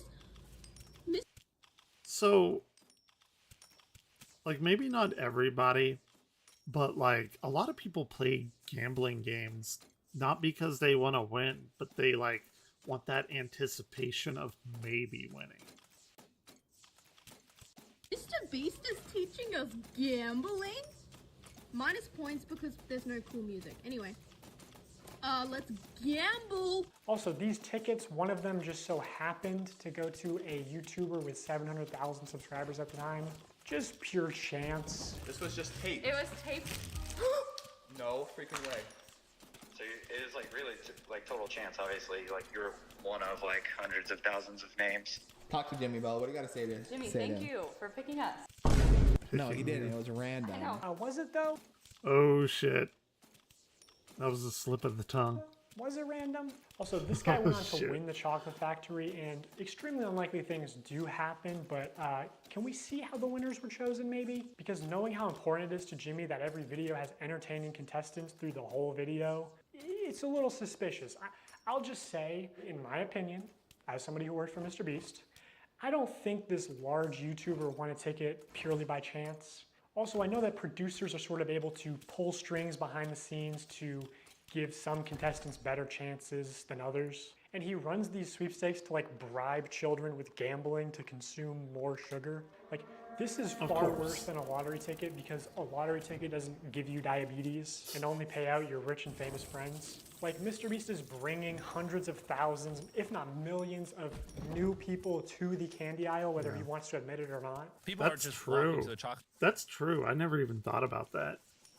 Like, you're enticing people to go down the candy aisle, making them more susceptible to buying like all kinds of fucking weird shit. Candy-wise, I mean. Instead of buying Hershey's, buying Feastables. Like, people who never would have bought chocolate in Walmart are walking to the chocolate aisle specifically to buy Feastables. You're creating a new market. Exactly. Yeah. I'm bringing new customers to the aisle. Okay, I guess he does want to admit it.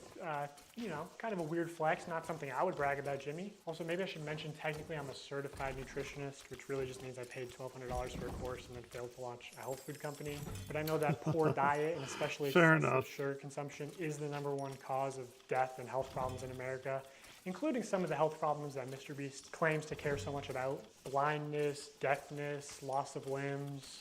Mr. Beast also just launched a combo with Zaxby's, which if you get a soda, it's over 2,000 calories for one meal. Because obviously so much obesity and disease comes from the stuff we eat. The only thing real in this video is the new Mr. Beast box at Zaxby's. I'm pretty sure this would be illegal in Europe.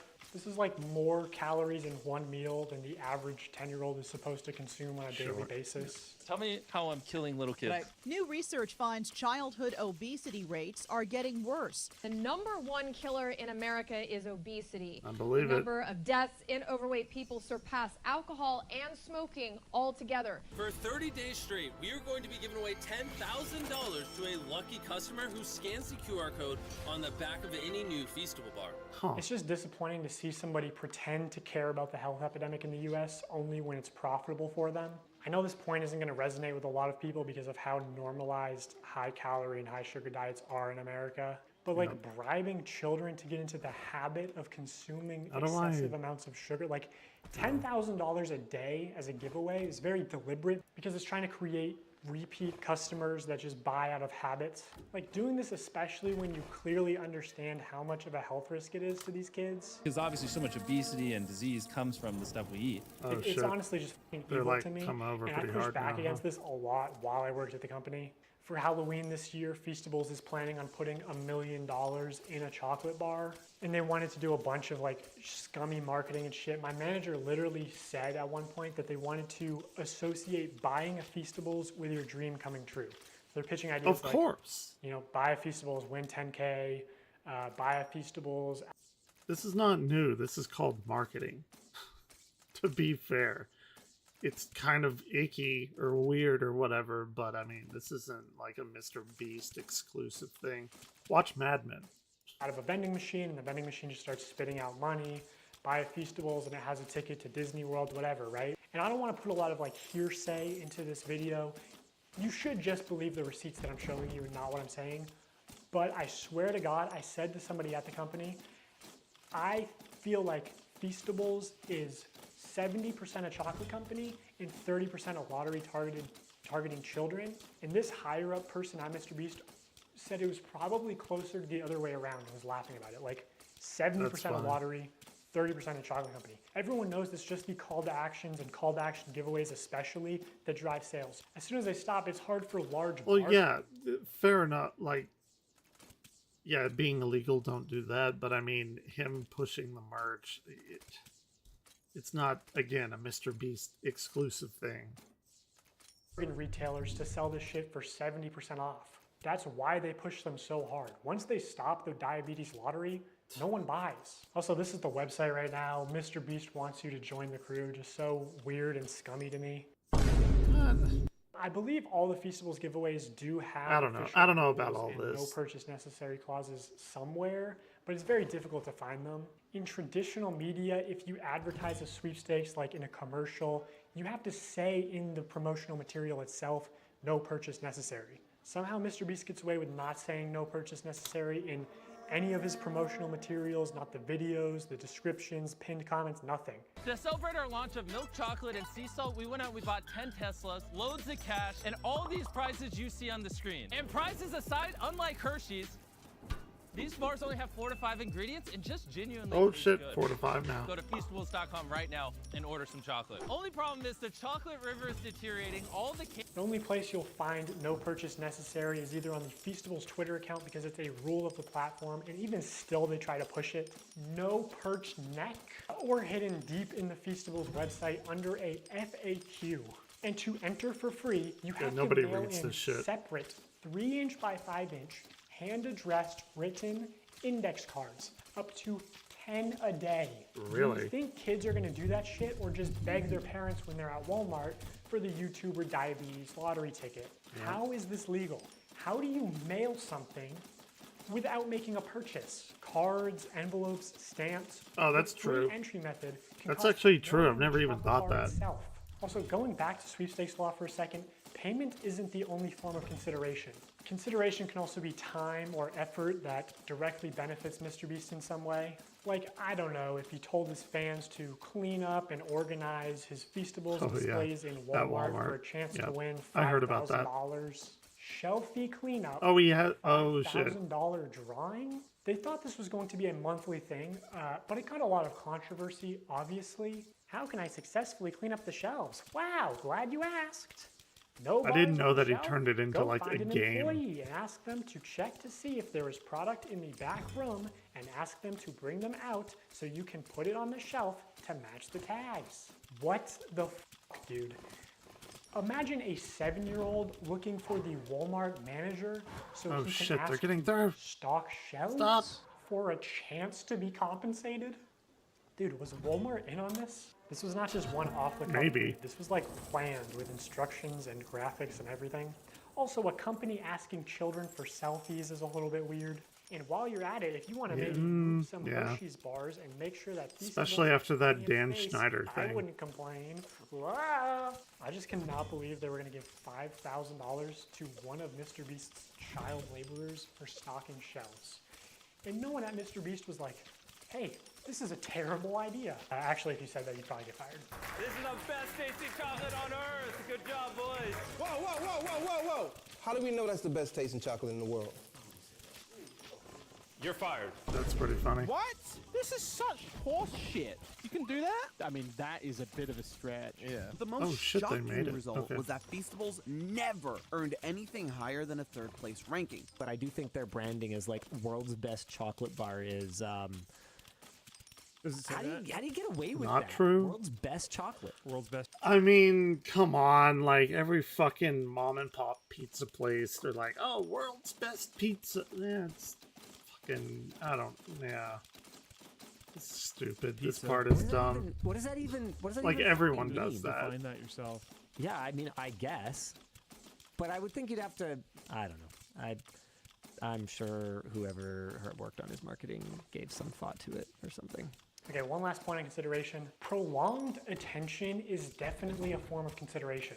In the attention economy, it is the valuable resource that advertisers directly pay Mr. Beast for. So in these live streams when Mr. Beast says, hey guys, today we're doing a bunch of illegal lotteries, but also we're gonna be giving away some free stuff to people who keep watching. He does that to boost viewer numbers. I'm gonna give you guys Well, a reason yeah. to keep watching. Okay? I mean, like all of this shit, of course, he has to do that. He's playing the game. Right? This is not. I don't know. Okay. Here's what I'm going to do. We're in the home stretch. Randomly, I'm not going to tell you when. It could be 10 minutes, 20 minutes, an hour. I'm going to randomly pick one person watching this IG live stream and one person watching this YouTube live stream. I'm going to give you each $5,000. So, keep watching. There's no predictable intervals for when Mr. Beast will give things away for free to people who watch.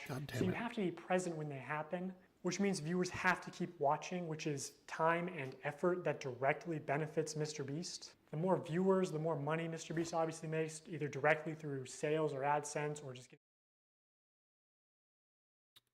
Oh shit.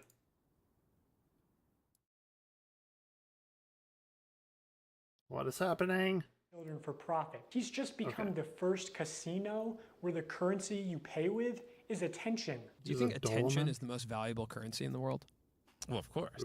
Or labor or money sometimes. Yeah, his core audience is like, I'd say like 10 to 12-year-old boys. Older people are a little bit over him. Some people kind of question the ethics, you know. They sometimes say in these videos where he like builds all these wells or, you know, cures people of this blindness. It's almost like he's exploiting people for these views. So older audiences don't love him, but this tween audience, they love him and they're thinking, you know, watching him could get me a car, so why wouldn't I? I'm gonna give you guys a reason to keep watching. Okay, now as far as fake giveaways go, I'm sort of limited in what I can say without exposing confidential information and getting sued. So my official statement is that sometimes things slip through the cracks, and personally, I believe that is intentional. Here's one example where someone on Reddit posted saying that they were promised free dog food for life in exchange for letting Mr. Beast use them in a video. 5 months later, they still haven't received their dog food. I actually sent this post to someone who works at Mr. Beast, and they said they were going to send it to the PR team, and then the Reddit post got taken down. So I don't know if it got resolved. Here's another example of things slipping through the cracks. The second thing that I probably would do different is invest. And I know what y'all about to say. Y'all about to go to the clip too where Jimmy said that we set a certain amount aside to invest. I know you talked about wanting to maybe invest 50K and then set aside like the other 23 for just other little nuances here and there. This is not me calling anybody a liar or anything, because I know what y'all do. I know what the internet does. But what I think what happened was somebody that worked for Mr. Beast or something like that was supposed to probably help me invest, but that didn't happen. I talked to Jimmy after I won $1 million, after I finally like got the remaining amount in my bank account. I was telling him, I was like, man, I don't want to fail. I don't want to be like how everybody's saying, like I'm gonna run out of money and do all this crazy stuff. I was like, man, Jimmy, please help me. And he said he was gonna help me and we was gonna invest, but yeah, that What didn't the fuck happen. is on his screen? If you actually watch this video, Fortnite. you know, Mr. Beast does say that they're not going to be irresponsible, that they're going to try to set Mark up for life, and that they are going to help him with investing. What we're actually going to do is be responsible and try to set Mark up for his future. So we're going to make smart purchases like a house, cars, and do some investing. But according to Mark, Mr. Beast only gave him an hour to plan what house to buy, and Oh yeah, I watched his video too. That was a while bulk ago. of his money for a video. Time. I wish I would have had more time, and I wish I would have planned out stuff better. Like that was the best example I can give you is when we had planned out the house and stuff. I literally had an hour. He had somebody come to my house, and we sat down and we planned all this in an hour. Yeah, they came to my house and we planned this out in about an hour. So I wish I would have had more time, and I wish I would have did a couple things differently on the time management side, which I guess I really couldn't help because I had to spend it. I had to spend the money. Oh no, to, like, do it's all this. terrible. I'm starting to think he might have been a little bit better off if you didn't make him spend $1 million in 24 hours for content. Can I just say, I'm super glad you won the $1 million. All I need from you is a signature right here. The vehicles are yours. What we're actually going to do is be responsible and try to set Mark up for his future. You better not read it. You're a millionaire. You ain't got time to read. The more you show us around, the more I'm like, thank God you won the $1 million.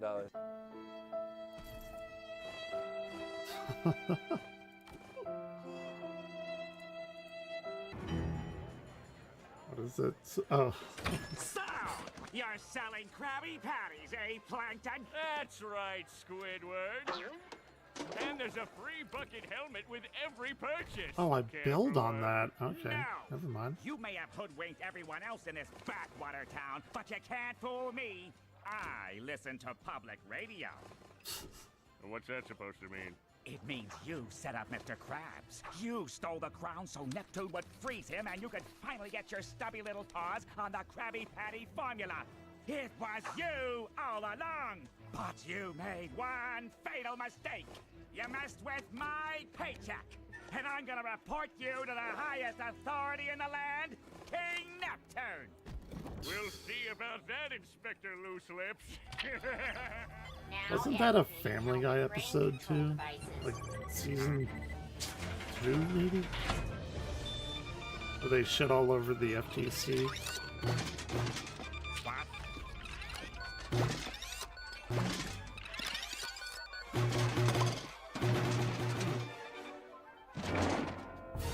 Sorry. What's going on here? What are we watching? What are we watching? Get out of here!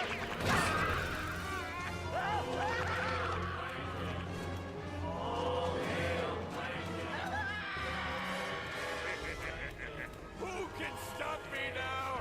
Now be like shocked. Like have your hand That on your one face, like you're pretty long. most Maybe a little bit video. too long. So like have your hand reaching for it and then like be like shocked. Like you're yeah. Now act a little surprised. Like be like really shocked with your mouth open. Oh shit, that's it. Okay. Well. I guess it's...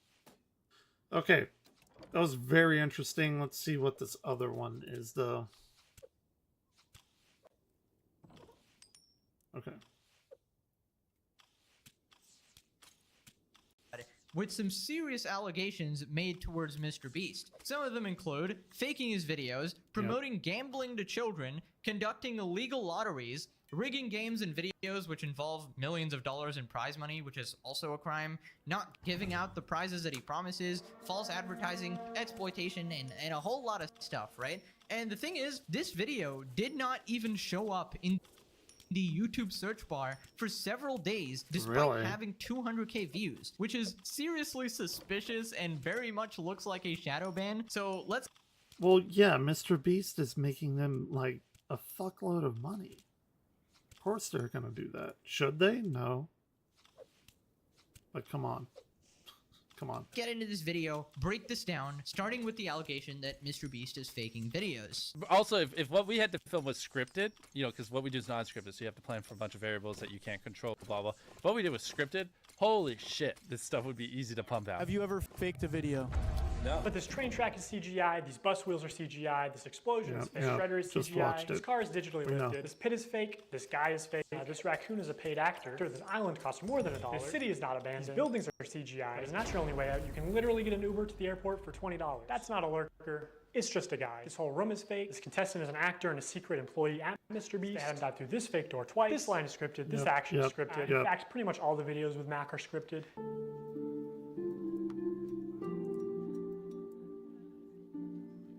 The fuck is submersion? You did it! Yeah! What we did was scripted. Holy shit, this stuff would be easy to pump out. Okay, so that was a really quick montage of stuff that Mr. Beast is fake, and I think it's pretty obvious to most adults watching that Mr. Beast is faking his videos, and he clearly lies about it. Because every video has those incredibly high stakes all up into the end, and obviously Mr. Beast spends millions of dollars on his videos, so he's not gonna pick somebody who like quits in 2 minutes, or he's not gonna make the challenge end in 2 minutes. He's purposely going to manipulate the events, manipulate the contestants, so that they're not going to quit halfway, and it's going to be neck and neck all the way up till the end for that retention. Again, now, advertising. The most damning allegation here has to be this guy called Mac, right? So Mac was made out to be this random person that is trying so hard to win these challenges, and everyone is emotionally invested in his success. Well, it turns out, in reality, he's just a Mr. Beast employee living in a mansion, and he purposely stalls out the videos to make it intense. Let's talk about Mac. Oh yeah, you gotta reach like the 10-minute mark, right? I found public records showing that Mac moved from California to Greenville, North Carolina, where Jimmy is located, back in August 2023, 2 months before he appeared as a contestant. According to a former Mr. Beast employee, this is around the time when Mac started working full-time on the editing team at Mr. Beast. Also, he didn't just move into any old house, he moved into a $1 million mansion. His 6,000 square foot $1 million mansion comes with a movie theater and 7 bathrooms. What are you gonna spend the $800,000 on? Again, who needs to shit that Yeah, much? I'm sure that 7 $800,000 bathrooms? is really going to change your life. Max, this is a nice car. Tell me, where are we right now? We're in the place that we drove to a few minutes ago. Mac, What the fuck happened to my camera? What have you been doing for like the last year? A lot of family stuff. What kind of family stuff? Just like, you know, playing catch with my dad, you know. For a year? What do you? God how do you damn make it. money?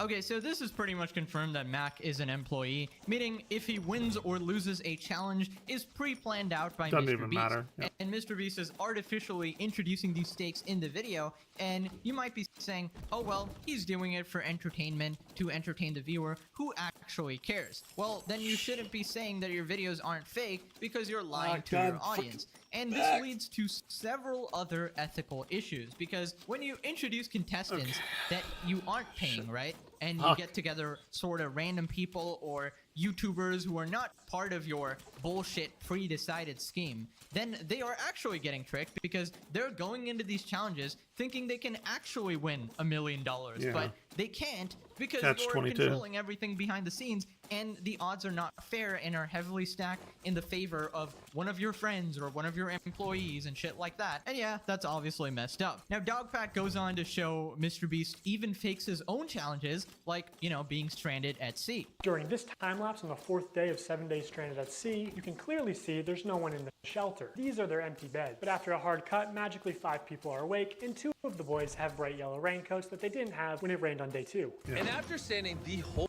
night completely soaked. You didn't spend the night soaked, Jimmy. You slept on the production yacht. It's ironic because this is one of the videos where they claim that they don't fake things. But no, we have to be the real champ. Okay, we have already seen all this. Sorry, I thought I was playing the other video. In fact, 58 was actually on the far opposite side of the room from 42, and he just didn't hear him. This whole revenge storyline was added in post. Yeah, we know all this. Show how Come on timers now. are edited in post. Let's Timers get are to edited it. in post. Timers are edited in post. They also manipulated contestants' audio in post. We got 15 minutes. In general, if anything happens last second, it's fake. Or if you can hear someone's voice but can't see their mouth, the audio could easily be added in post. Literally fake. Okay, so this is pretty good evidence that he's found, and honestly, I'm okay with the CGI and stuff. I understand you need that for visuals, but making people say things that they didn't say, that is just completely fake. And you know, editing timers and stuff, I mean, you can do that or whatever if it's a TV show and stuff, but don't say it's real then. And faking your own challenges is obviously just pathetic because, you know, when Mr. Beast would supposedly spend 24 hours or 72 hours buried underground or whatever, I had a little hope in my heart that, okay, at least those are real, right? And Mr. Beast was so insistent that they were all real, but I remember in the back of my head, I was like, oh, Mr. Beast is such a busy person, such a CEO, hyper-optimizing everything, and he's gonna spend 3 days buried underground or some stupid shit.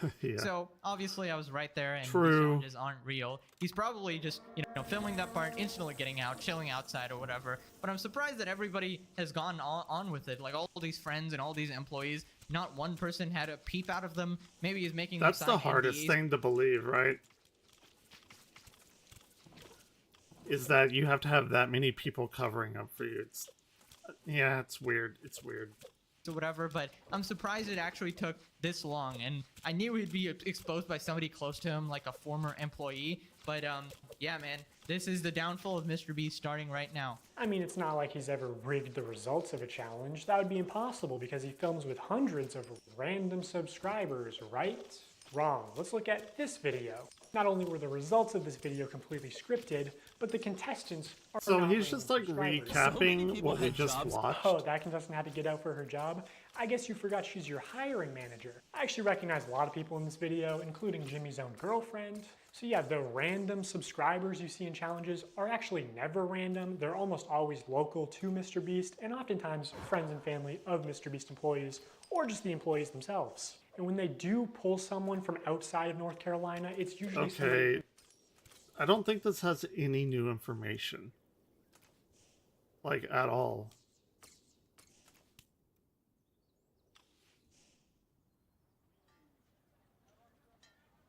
I thought this was about the Kris Tyson thing. It was posted 15 hours ago.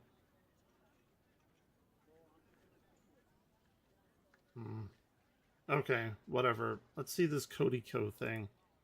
I don't really know him, but he's a fucking kid. Hello everybody, diddler, today we're going to be speaking about for lack somebody of a better considered word. more disappointing than you are to your own parents. Yes, Cody Co. Now the other day I uploaded a YouTube video speaking about Cody and the recent allegations that are currently facing him from Tana Mojo, where for the last few years Tana Mojo has been pretty much going around in occasional clips saying that she and Cody Co slept together in the year of 2016 when Tana Mojo was 17 years old and Cody Co would have been around the ages of 25 or 24 years old. Now obviously this would be a crime, and naturally because of this the internet has gone into absolute hysteria because Cody Co is somebody that for the last few years on YouTube, or at least the last decade on the internet, has been regarded as somebody respected, as somebody who really couldn't exactly do anything wrong. Now I said in my video about this that I never really was the biggest fan of Cody's content because, you know, if I had to watch commentary videos on top of making commentary videos, I'd probably blow my brains out. But yeah, regardless, I was never a big fan, but I could acknowledge that Cody, he had like a bit of an aura around him, a bit of a cult status to him, and it's a bit fascinating to see how quickly his downfall has come about, and justifiably so, with the allegations that we went through in my main channel video, and I highly recommend going to actually watch like, that what video are they going to no do idea to about these him, allegations, you know? because, I mean, if you're watching this video right now and you don't know about those allegations, this probably makes no sense. You probably think I'm just being mean about your favourite commentary YouTuber. And whilst bullying commentary YouTubers should be a thing, there is reason for it today. But yes, Cody Co's downfall, it is absolutely here, and I really don't think that there is much way back for Cody Co at this point, especially based on some of the things that I want to talk to you guys about today. Because honestly, with where things are going, it's only getting worse and worse. There are more allegations coming out surrounding Cody. He put out yet again another response. If you didn't know, Cody has actually put out one response where he was DJing at a concert where he was playing Justin Bieber, which is a crime in itself, but he was playing the song. Come on. It was a terrible He's got a response. few good It was songs. The public outing that Don't Cody be at the like point of that. recording this video has actually made, up until his recent response that we're going to go through in this video. And just in general, things are getting much worse. There's a lot to go through today, but I just want to say before we do that, could you please subscribe to this YouTube channel, because this is the second channel, and what we do on here is pretty much what we do on the main, but it's not scripted, there's less damn it, effort, they're getting and just through. in This general, isn't it's good. me having a bit of a conversation with you. And as you may have noticed, we're in a new set. I don't know if I like it. I do like it, but it feels weird to be recording in another room that I was usually recording in, which I've been recording in for like 5 years at this point. I don't know if the sound quality Change is sounds good. difficult. Maybe there's too much echo. I know. There is. Believe me. You're going to have to deal with it for now. There's nothing we can do. But yes, let's get in to the Shit, I'm Cody getting Co wrecked. allegations getting worse and worse as the days go by. And don't ask why I'm wearing a button shirt right now. I don't know. I just am. But yes, the first thing I want to start off with is this video here titled Surf Terminology, which was uploaded by Cody Co in July of 2016. Now you may be wondering, what's this video? Well, pretty much, it's a vlog. And in this vlog, Cody Co goes to a Samsung technology conference, and in the second half of the vlog, he meets up with Tana Mojo, and Cody and Tana hung out for around a minute or two in the vlog, which translates to pretty much they hung out for the entire day. Yeah. And yeah, this was dug up mainly due to the fact that people started to do even more research, and they found out that the technology conference that Cody went to in that video was actually in April of 2016, indicating as well that considering he met Tana on that same day, it would have been April when he met up with Tana in that video, which says to us that this is even further proof that Tana Mojo and Cody Co were hanging out when she was a teenager, more importantly, when she was 17 years old, and Cody Co was 24. Damn, people on the internet can years put this old. shit together. And Like, this is obviously, big this just brain backs shit. more and more things wild. out there about Cody at this point of time, because there are always going to be detractors and doubters in a lot of God damn it. situations, and especially with Tana Mojo, sadly, because of her past on the internet, people are saying, oh, we don't believe you, Tana, which is obviously a very silly thing to do, but it is sadly happening. But this is further proof that they not only knew each other, but they had a connection and a friendship. But yeah, I'm just going to play the clip and allow you guys to get a bit of a judgment on it yourself. This is all I can tell is your guys' room. Oh my Taco Bell and stale French fries outside. No! No, you have to. Let go! An 8-year-old could figure this out. Look at this thing. It's like, you destroy my tripod. Do you have insurance? What? It's weird. It's On my weird. Don't do $10 that. Tripod? No, I don't have insurance. You know what I find really weird about this is Cody in this clip is The a whole full-grown man, and Tana Mojo is obviously young, and she is visibly young in this. I know that doesn't Yeah, make any yep. sense. Like, it sounds a bit weird, but what I'm trying No, to he's say right. here is this is a fully grown dude hanging out with somebody who is ultimately a child. That's what Tana is, and it's Yeah, just don't do that. really, I don't know, it's really gross. Obviously, with the context of everything, it's gonna make it more gross, but I don't know, it's just hard to look back on. And yeah, let's continue with this clip. No! Oh, still working. Holy. So amazing. I just dropped it so hard. How did I yell? No! Oh, you can slow it down? Okay. Yeah, but I'd like to think it was much more manly than that. Didn't know you Deeper. could do It that. wasn't at all anything. It was more like a fire. no. I was like, no! No, it wasn't like that at all. It was more like Uh-oh. no.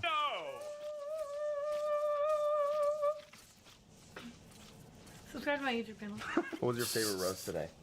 Subscribe to my YouTube channel. We just or filmed a don't. stupid video Honestly, like, where I'm at the we read point- each other's roasts. I'm at the point where like I have to collab with Cody Co. I think that's kind of the roast with us. So. I know, me too. Yeah, we get I it. think we're in the same position.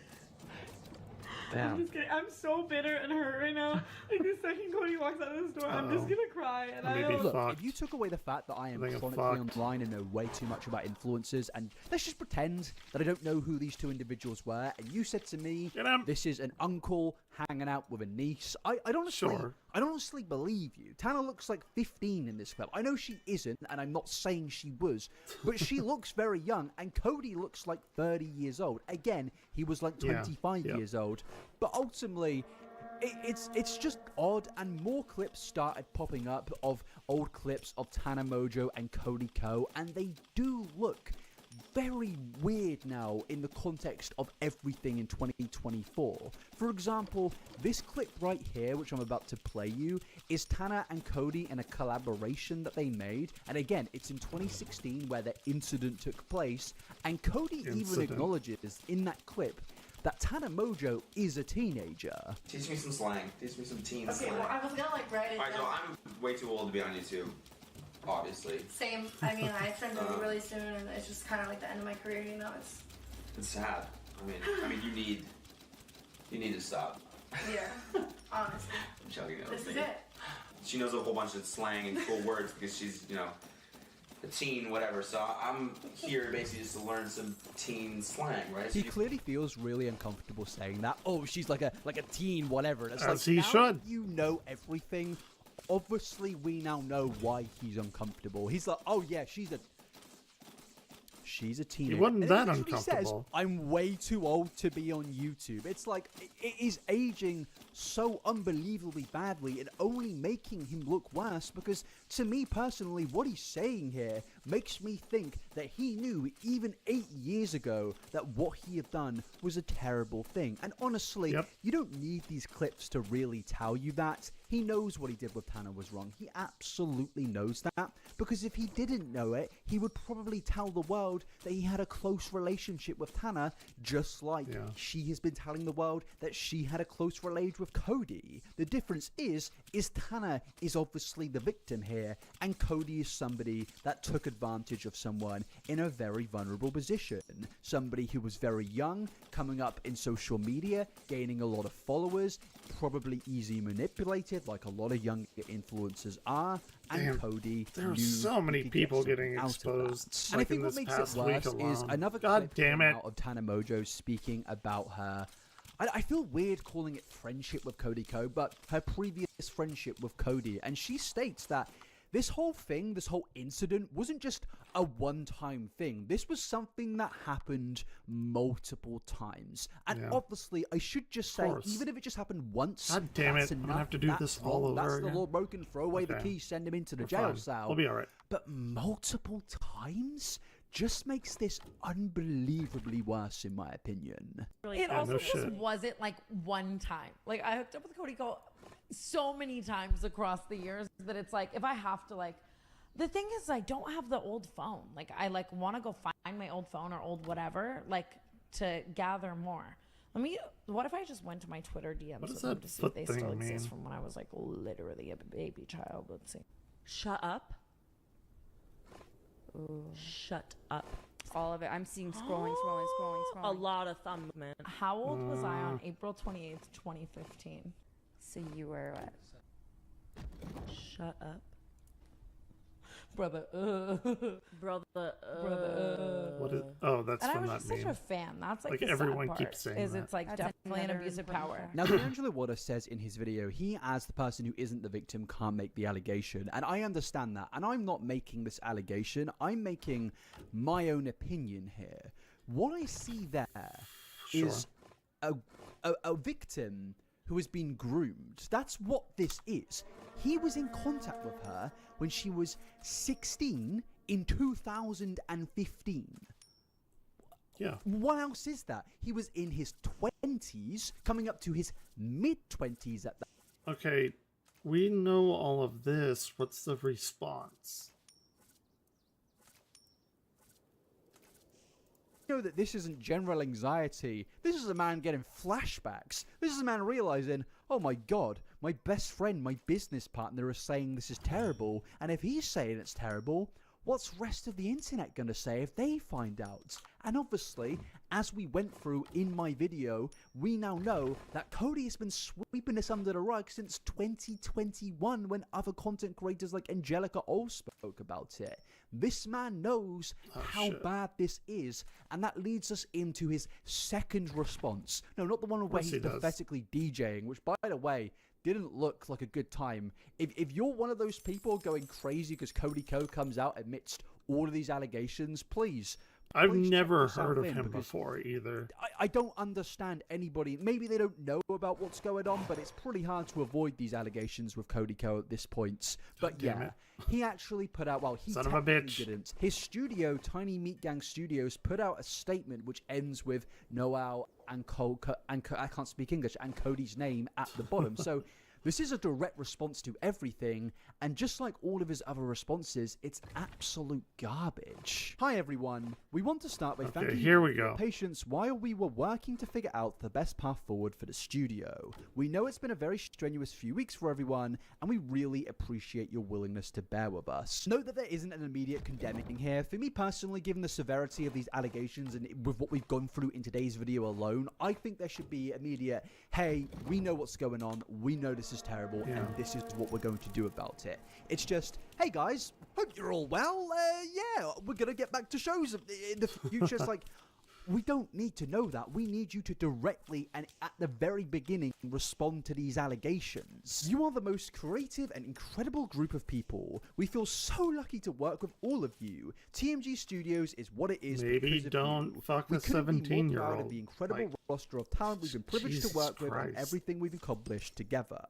As we enter into the next phase of the studio, we wanted to let you know that Cody will not be involved in the day-to-day operations at TMG Studios. What has transpired over the past few weeks is a personal issue for him, and Cody wants the best path forward for the studio. We know it's been a very strenuous few weeks for everyone, and we really appreciate your willingness to bear with us.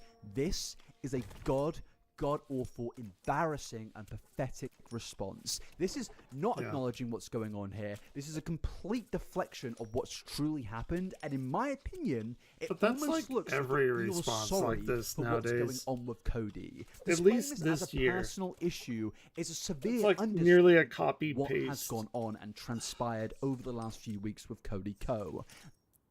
Well, maybe. Let's see, who has done that? Where they like don't even acknowledge it, like the completionist. Well, he did like one video. Fuck, who was that other person?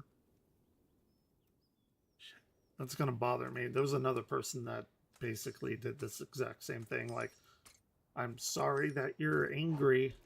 The fuck? This is utterly embarrassing, and whoever co-wrote this, whoever said that this is right to put out, should genuinely feel some level of shame for themselves. And also based on this, I think this response came on their Patreon, which to me personally makes this even more pathetic if true. Putting a response to like the allegations that are out there right now like this behind a paywall is truly truly despicable. Yeah, it that's goes on to fucked up. say that Cody wants to remove any effect that this has been having on the He's like, oh, I posted an apology, but you have to pay me money to see it. their professional and personal lives, and the work you and other hosts have done to make TMG Studios is so successful. Noel will continue to lead the team. His top priority remains the life and growth of the studio and its talent, and blah blah blah. Basically, they want to keep making money, and they don't want Cody to be a part of it because they know that Cody Co has been utterly exposed, and there is pretty much no way back, and this is a pretty trash response. Now, honestly, maybe if they did just release this to the employees at the company, that would make sense. To me personally, that would make a lot of sense because realistically, these are employees who are working there, earning a living, and I do feel bad for them because they are probably going to face a lot of financial repercussions because of Cody's own actions. This should all be on... Right, it's like that Activision Blizzard thing. I was always going back and forth of like, do I want to play those games because of all their like weird shit, like Blizzard, you know, whenever all that shit happened where the people were like stealing the breast milk and they had that Cosby room and shit like that. But then I was like, well, it's not like the grunts, the people that like actually code or you know, make the art or whatever, like it's not their fault. So why should they be punished? That was kind of my reasoning. Cody, but this note shouldn't have been the public response that we first got. Obviously, we got the DJ set, but this is the first in-word online response to this entire thing from any form of attachment to Cody Co. And I think this is a pathetic way to do it. To me personally, this doesn't acknowledge anything, and it only just makes it seem like even more of a rug sweep. Also, note the fact that it says that Cody Co will no longer be part of the day-to-day business at TMG Studios. What that means is Cody is still very much going to be attached to the brand. He still is going to be somebody that gets profits from the brand. And obviously, it's kind of like the Justin Roiland thing. To Cody Co. I don't know if simply work at the company, but obviously that's not going to go down well with the general audience because it's going to seem like they're trying to sweep it under the rug and keep the man making money off the brand, which he ultimately used to do a lot of bad things. I really don't think that's going to go down well with people, and honestly, understandably so. This is quite a sneaky move, but you see this move in business quite a lot. Yeah, it's like as everywhere. the days go by, more and more allegations keep on coming out about Cody Co, and I just think with the fact that Tana Mojo just showed us scrolling through her messages when she was 16 years old with Cody Co, I think because of that, maybe there should have been a more detailed response. Maybe the guy who makes YouTube videos for a living should have responded in a YouTube video or just a video on Twitter or his Instagram. Maybe he should have done that. But no, at the time of recording this video, they're not putting out any more podcasts. It's the longest they've gone since putting out a Tiny Meat Gang podcast since it started, I believe. He hasn't put out any videos. It's pretty much radio silence other than this response on their Patreon, and that is utterly embarrassing. Considering that this is a married man, a full-grown man with a family, I think this is pathetic. And as a lot of people, I didn't know he had a family. Cody Kind of reminds me of and whilst Dr. they said they didn't like his Disrespect. content, he was That's definitely who. someone you Fuck. could see and think, That's you know what, who I I was want to trying be to like think that of. guy, the guy who's got a successful business. He's a successful man who put himself on a pedestal pretty much of like some level of moral superiority. Obviously his commentary videos weren't like deep dives like mine or the Right Opinions or Jay Aubrey's, but ultimately he is still making videos clowning on people for doing wrong things, and yet despite that he can't just get the guts to make a video responding to these allegations. To me personally, it screams nothing but being pathetic, but also screams complete and utter guilt, and he knows there really is no way out of it. Personally, I can't see a way back for Cody Co in this situation. I really don't think there's any point of recovery. It's like an here, no matter EDP what the situation. says, no Fair matter enough. How he responds to this. I think enough. the community from now have seen Cody for what he is, and his reputation is permanently stained. This isn't like a little mistake, he said something wrong and he can move on and become a better person. No, this is a terrible action that he committed, and he absolutely cannot get away from that. I mean, let's not ignore the fact that in this video, I've only spoken about Tana Mojo, and the fact that in my previous video, I go over even further allegations which make Cody look even worse and prove to us even further that Cody definitely had a taste for hanging out with younger teenagers, which is obviously despicable, and I highly recommend you go and watch my video or anyone else's video about that to see what I'm talking about. Again, I can't speak English. What I don't know what just came out of my mouth. To kind of conclude this situation, it's getting worse. It's getting terrible at this point, and honestly, I'm losing my mind at how bad things are in terms of responses on YouTube at this point. It seems like right now in the YouTube community, it's just unbelievably bad. And I know I keep on saying that, but it feels like day after day, there's like just compounding another on terrible itself. thing. And in every single situation, almost, there seems to be a god-awful response. And my friends, it's not hard to put a response out there. It's not hard to say, well, he doesn't want to this look didn't happen, bad. and Why this would is he do why. that? But it seems that these influencers like Cody can't do that because what has been accused, in my opinion, is fact. It can't be disputed, and that's why they're putting out these terrible Patreon responses. It's embarrassing, and honestly, his reputation is, for me at least, permanently tarnished. But I would love to know your thoughts and opinions on it. Let me know in the comments down below. Is there any way back? Personally, I think... Yeah, no, I don't know. Like, maybe I'll do a deep dive into that guy at one point in the future, but yeah, I think he's done. All right, anything else? Just chill and play this tower defense game.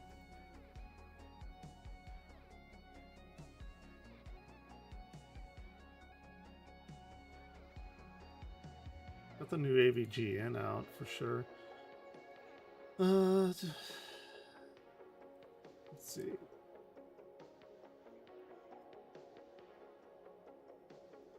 Anything? Not really.